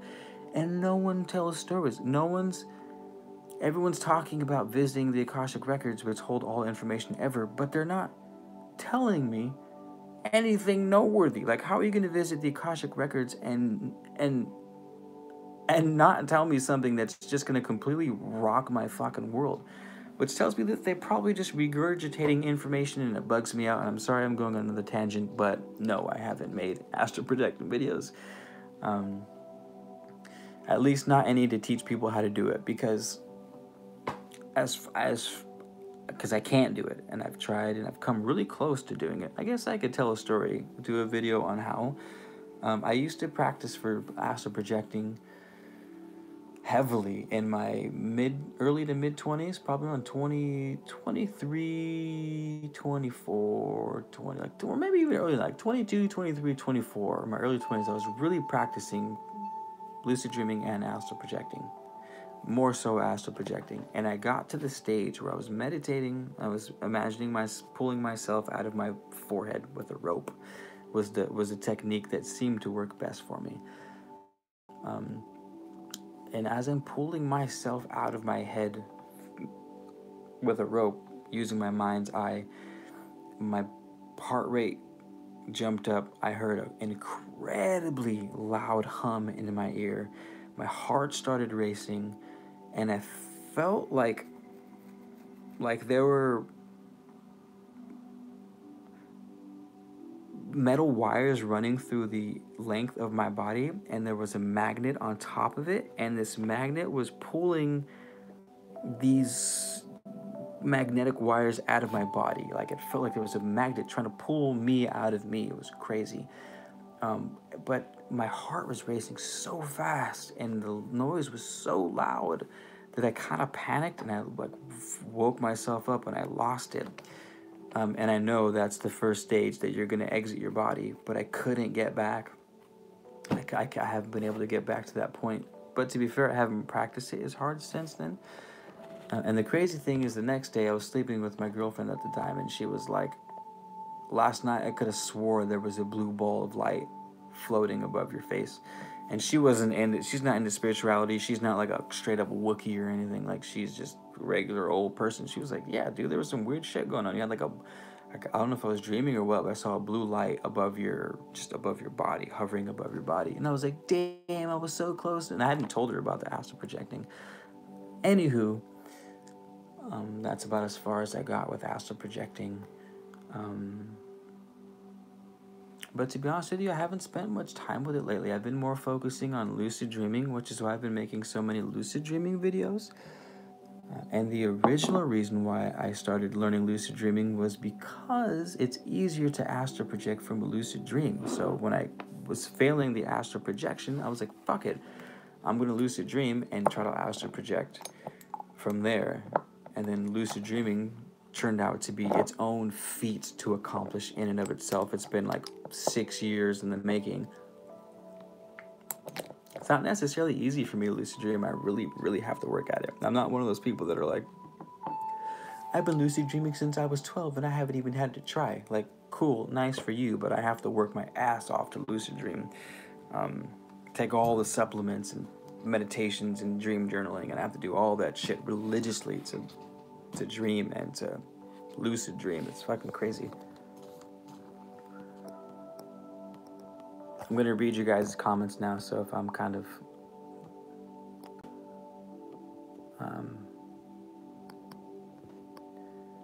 I spent my weed money on tires. If I clean house, I might find it.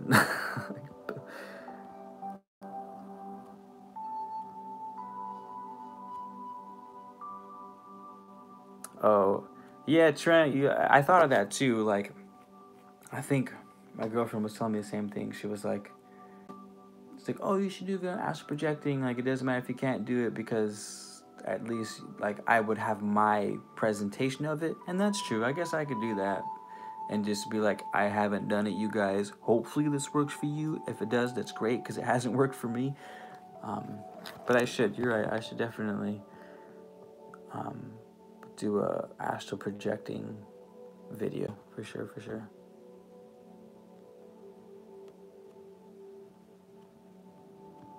Found a technique that works good.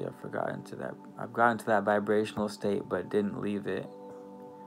See, that's that. So you got to the vibrational state, and what did you do, Trent? I'm curious. So you got to the vibrational state, and you just stayed there. Nothing happened. Dark Moon Dance, that's cool. Maybe you were astral projecting. Apparently, so here's the thing. When I was doing my research on astral projecting, is that it says that we all do it every night. We just don't remember it. Again, I I know it's hard to say whether you believe this or not because it can't be proved, like, scientifically verified. So, like, you wouldn't be able to prove what I'm about to say, but whatever. But I don't think you astral project every night. It just doesn't make sense to me that you would astral project every night and just not have memory of it. Because the whole thing about astral projecting is that you're 100% conscious, and that's like,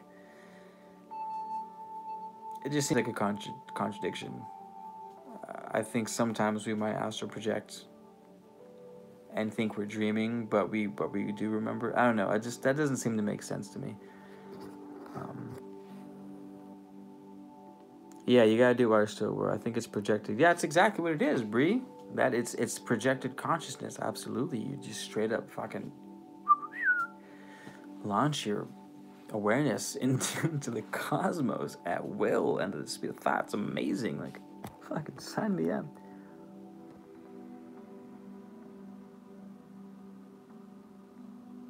Yeah, Trent. That's that. So what I was doing was imagining a little tiny Keith crawl out of my forehead, out of big Keith, and I was just like pulling myself up a rope.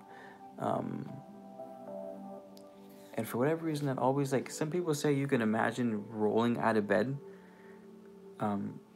without actually rolling, but like your etheric body like rolling.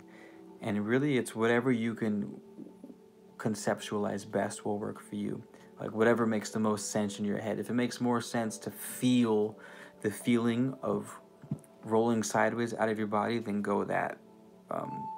Or if it's easier to conceptualize and feel yourself climbing out of your forehead, then conceptualize that. The whole idea is like, how well can you use your imagination to get yourself out of your body? And that's most in alignment with your beliefs and thoughts and shit like that.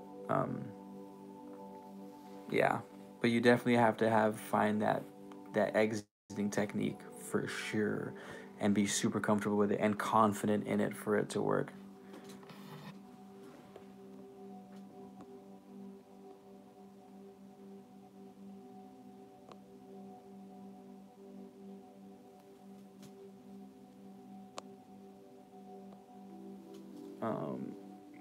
Cool. The hell was that?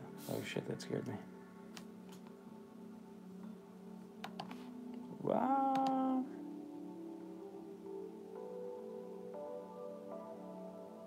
This ambient music is just doing all the things for me right now.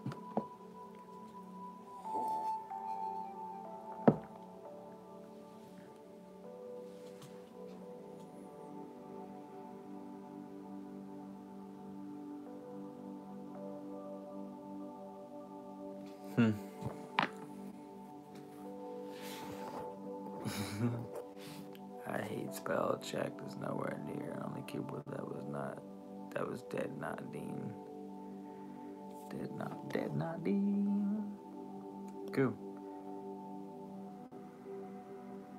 When you notice it was Saturn, the whole sky started to shake.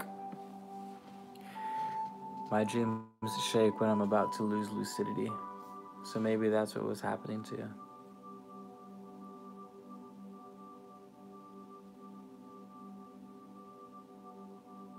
Gratitude.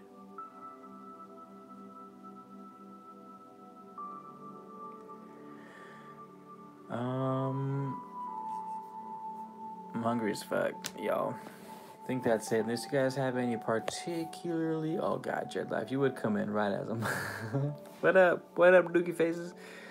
If you guys have any pressing comments or concerns, hit me with them ahorita, porque me voy comer a la cocina porque tengo hambre.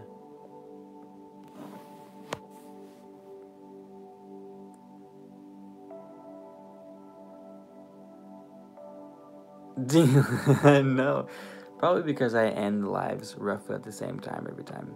We've been on for 2 hours, y'all, for 124 minutes. Fuck.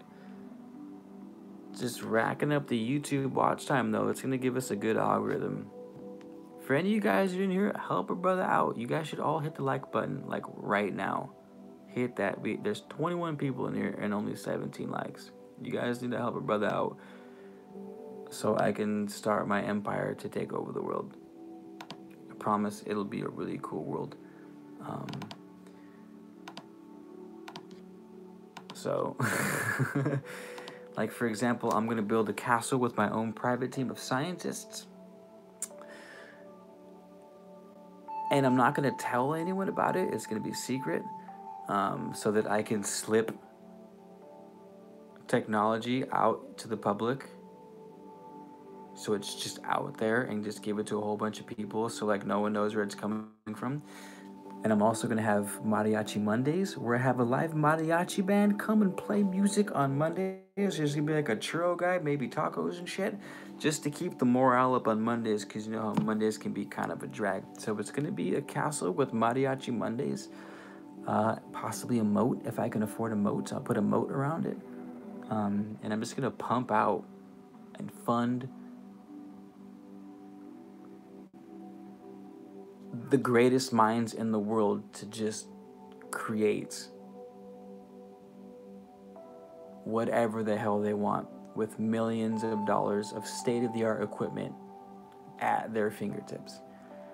But I'm gonna have to have like a special team of people that just go to all the countries of the world and find the most brilliant minds and kind of study them secretly to see what kind of people they are, kind of like Willy Wonka does it.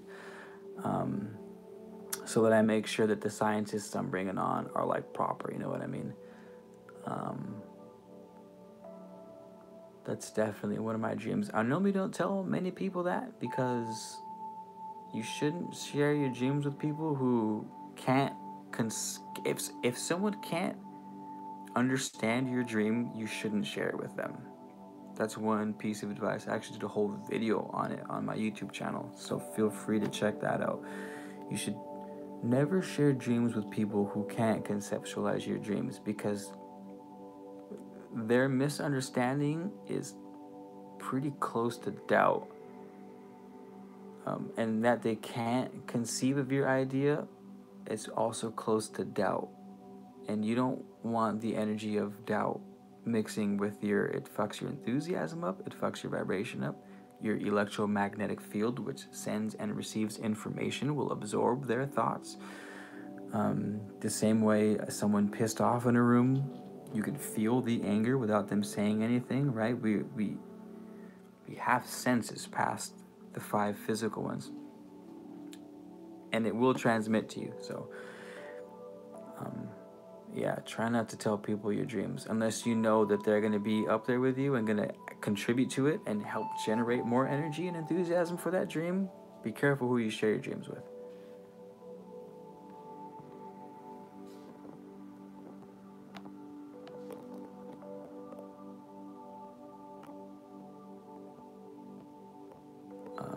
Oh, damn, you guys, thanks for liking it. We jumped up to 23 immediately. That was awesome. Y'all the best. No worries, Trent. I don't like videos 99% of the time. I watch them too, so I'm kind of a dick. So I wasn't hating on you guys. I was throwing it out there. Bree, to answer your question, that's a good question. My first channel was called Welcome Home, and it's pretty much the same thing without the Man of Letters theme, but I talked about the same things.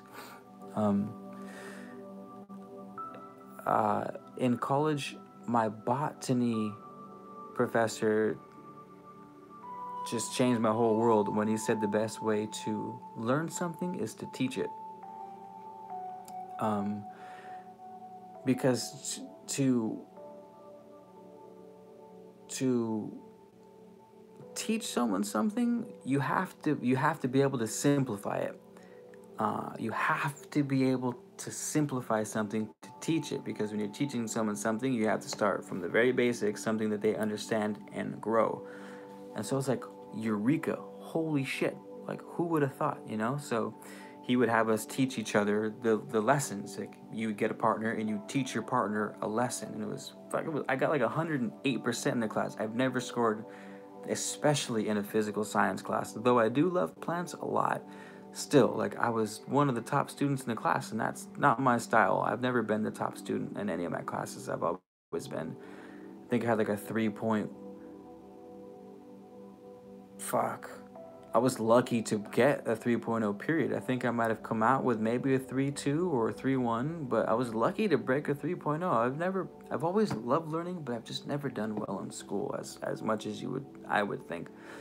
Um, Anywho, I fucking slayed, and so, um, yeah, that was it. That's why I wrote my book on the Hermetic philosophy. I was like, I really want to learn the Hermetic philosophy, so I'm going to write a book about it. So what better way to learn about something than to write a book on it? I have to understand it intimately to write a book.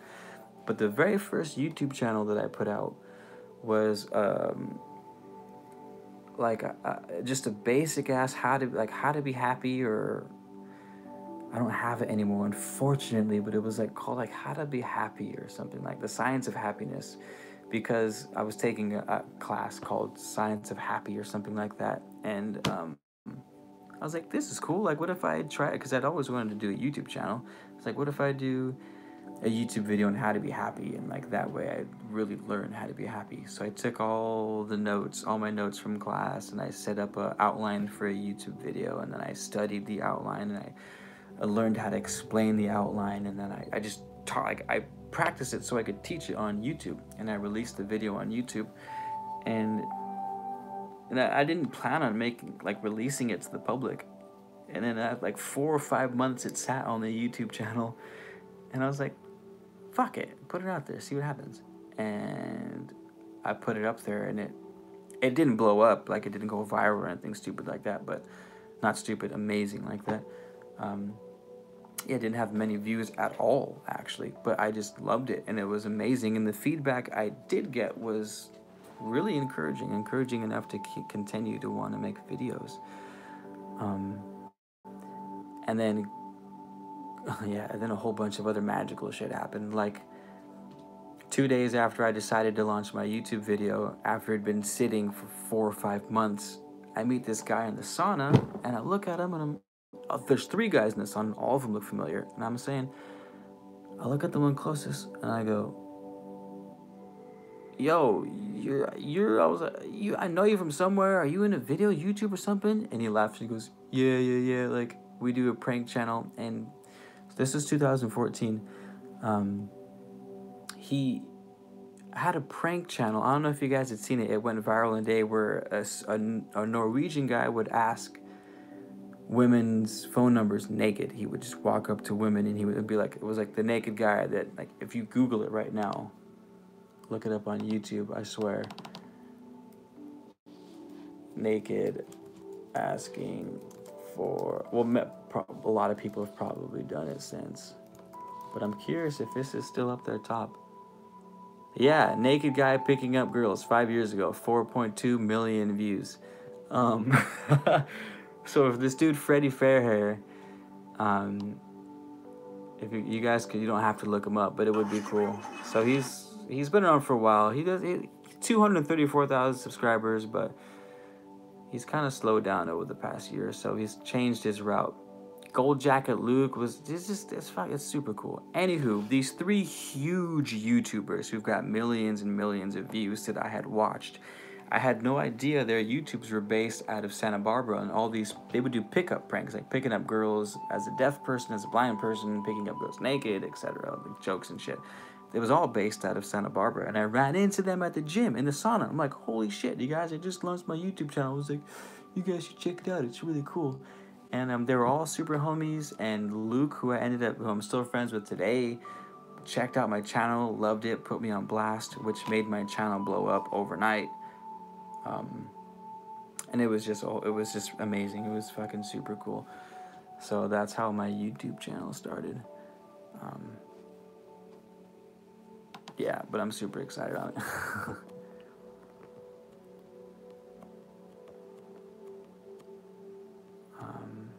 It's a rainy season. Paris, that's amazing. That would be me. The poor man's boat. Just dig a hole around the house and wait for the rain.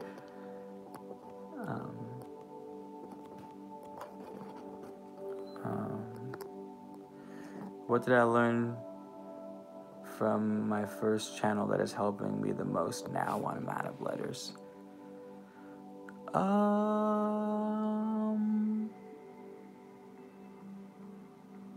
What's helping me the most with the Man of Letters?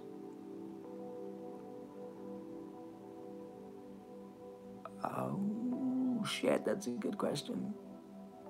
I would say, damn, probably my consistency. My consistency with brand.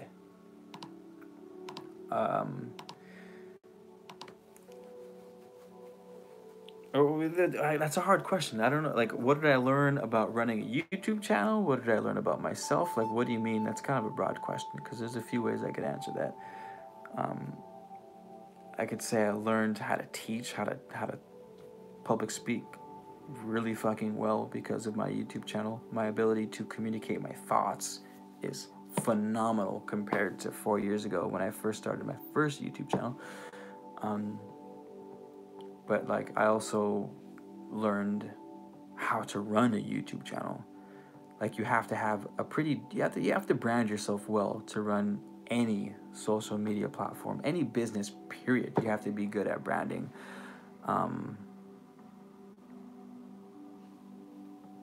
I'm not sure what you mean. Make some music or stuff like that, but I'll start. No, on Man of Letters. Yeah, did I answer your question? Is that?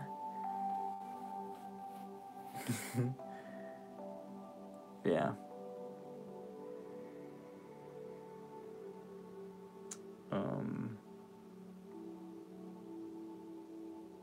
Damn, this music in the background is really nice.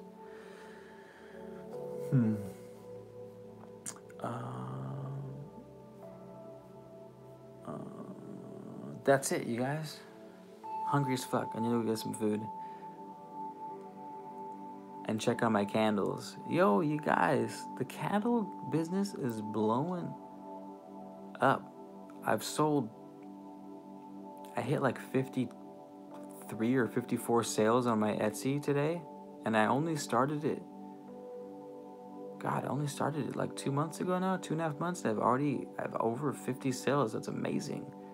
Super stoked, just slanging candles and essential oils and fucking flower waters and hydrosols and shit. Like this is awesome. You guys are super cool. Thanks for just being a part of the squad and helping out with spreading the word and the love.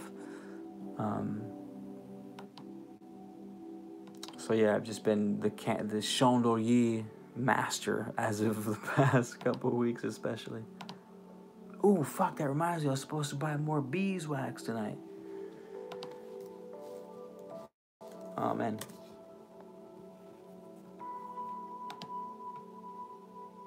You guys want to see how I order beeswax?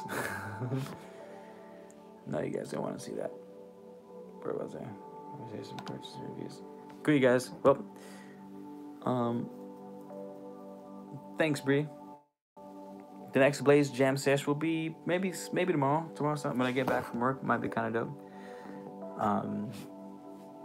Trent, to answer your question, the benefits of beeswax candles specifically, yes. Burning beeswax releases negative ions into the air. And the reason why that is important is because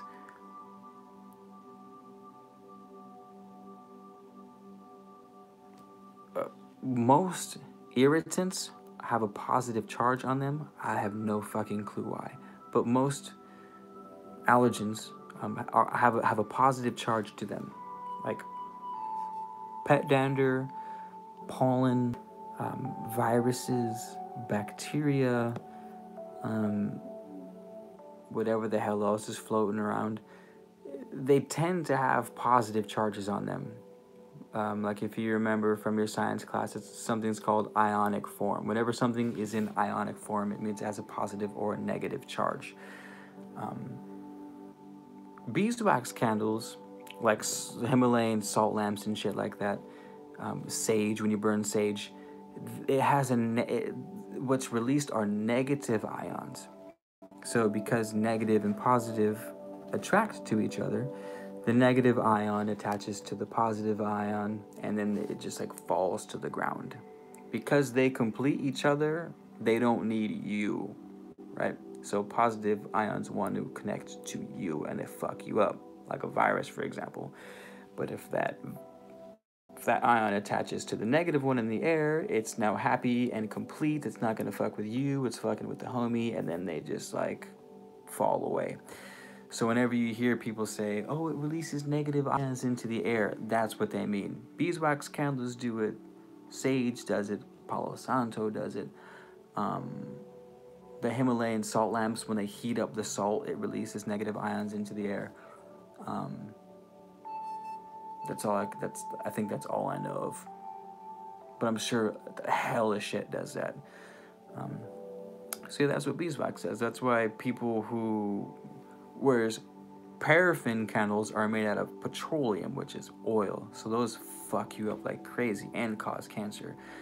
Anytime you see the word fragrance, by the way, quick tip, a fragrance is a synthetic oil.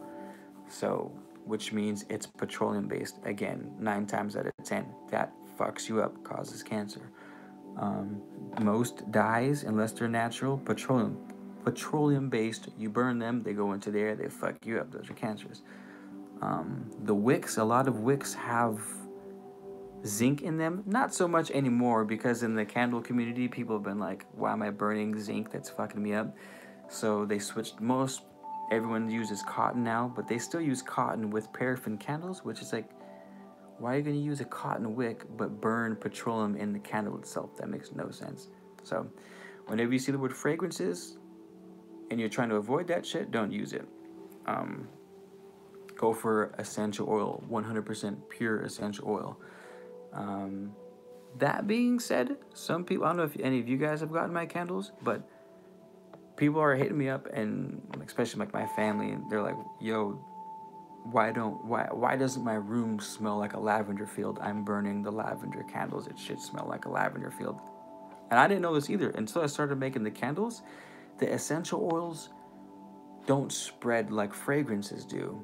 The reason why they made fragrances is because you can have your like pine forest fragrance and your whole fucking house smells like the middle of the woods, and that's the fake shit. So unfortunately, unless I make a candle out of pure essential oil, it's not going to fill a room like that. So the benefits of the essential oils being in the candle is that you get the health benefits of the essential oil, like lavender, for example, calms the nervous system down. That's why they use it for sleep, because it helps you relax, have a deeper sleep. You're not as anxious.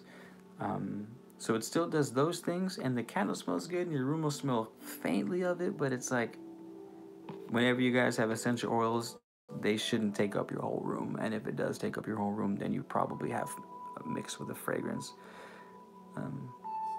Yeah, the candle world is huge. When I got into the candle world, I didn't know shit about it. I knew I liked to light them, and and that things look cool by candlelight, and that's about it. That's about as much as I knew about candles. But now I'm like the candle master. So, I would like to reorder this. How do I reorder this? Oh no, he sold out. He wasn't sold out yesterday. Bummer. It's a bummer. Alright. Cool. That's it for real this time, you guys. It's about 11:36. So I was giving myself to 11:30. We got 3 minutes. So, oh yeah, Paris. That's the trick. That's the move.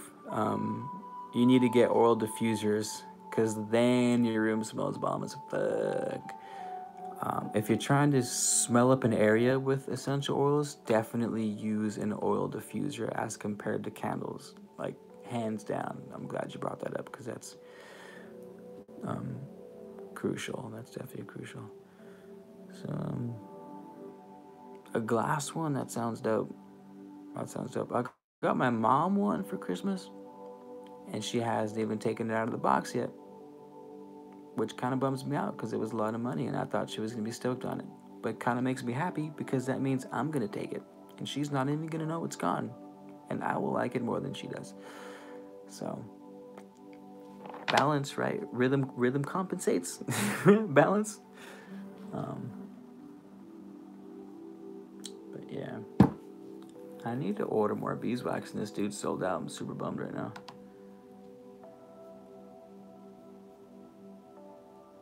£10.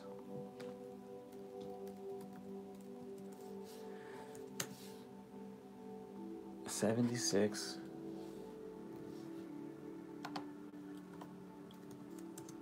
$7.60. It's about the same.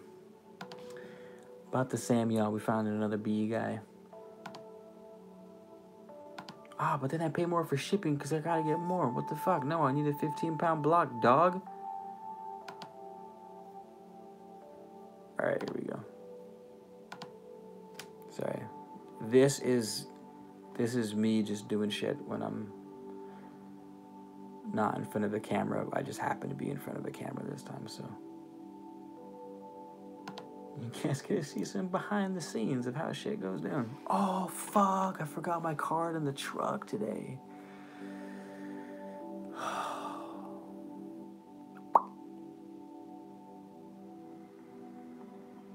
Let's see if it's saved in here.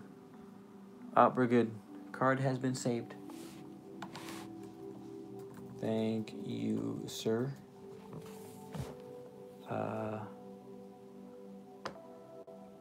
Place your order. All right, is this good?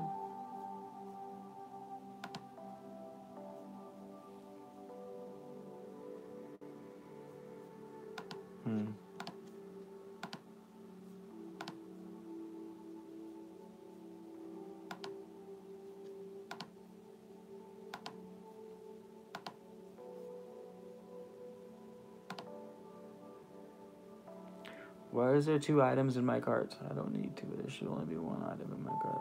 Proceed to check out.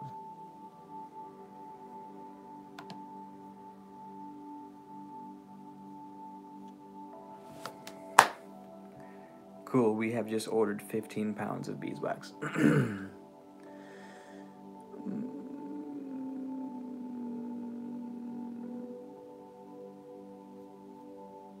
Oh yeah. Dope. Alright, y'all. Have a good night. Be safe. Dweller of the candles. Yeah, that's it. Cool, you guys. Well, I'll see you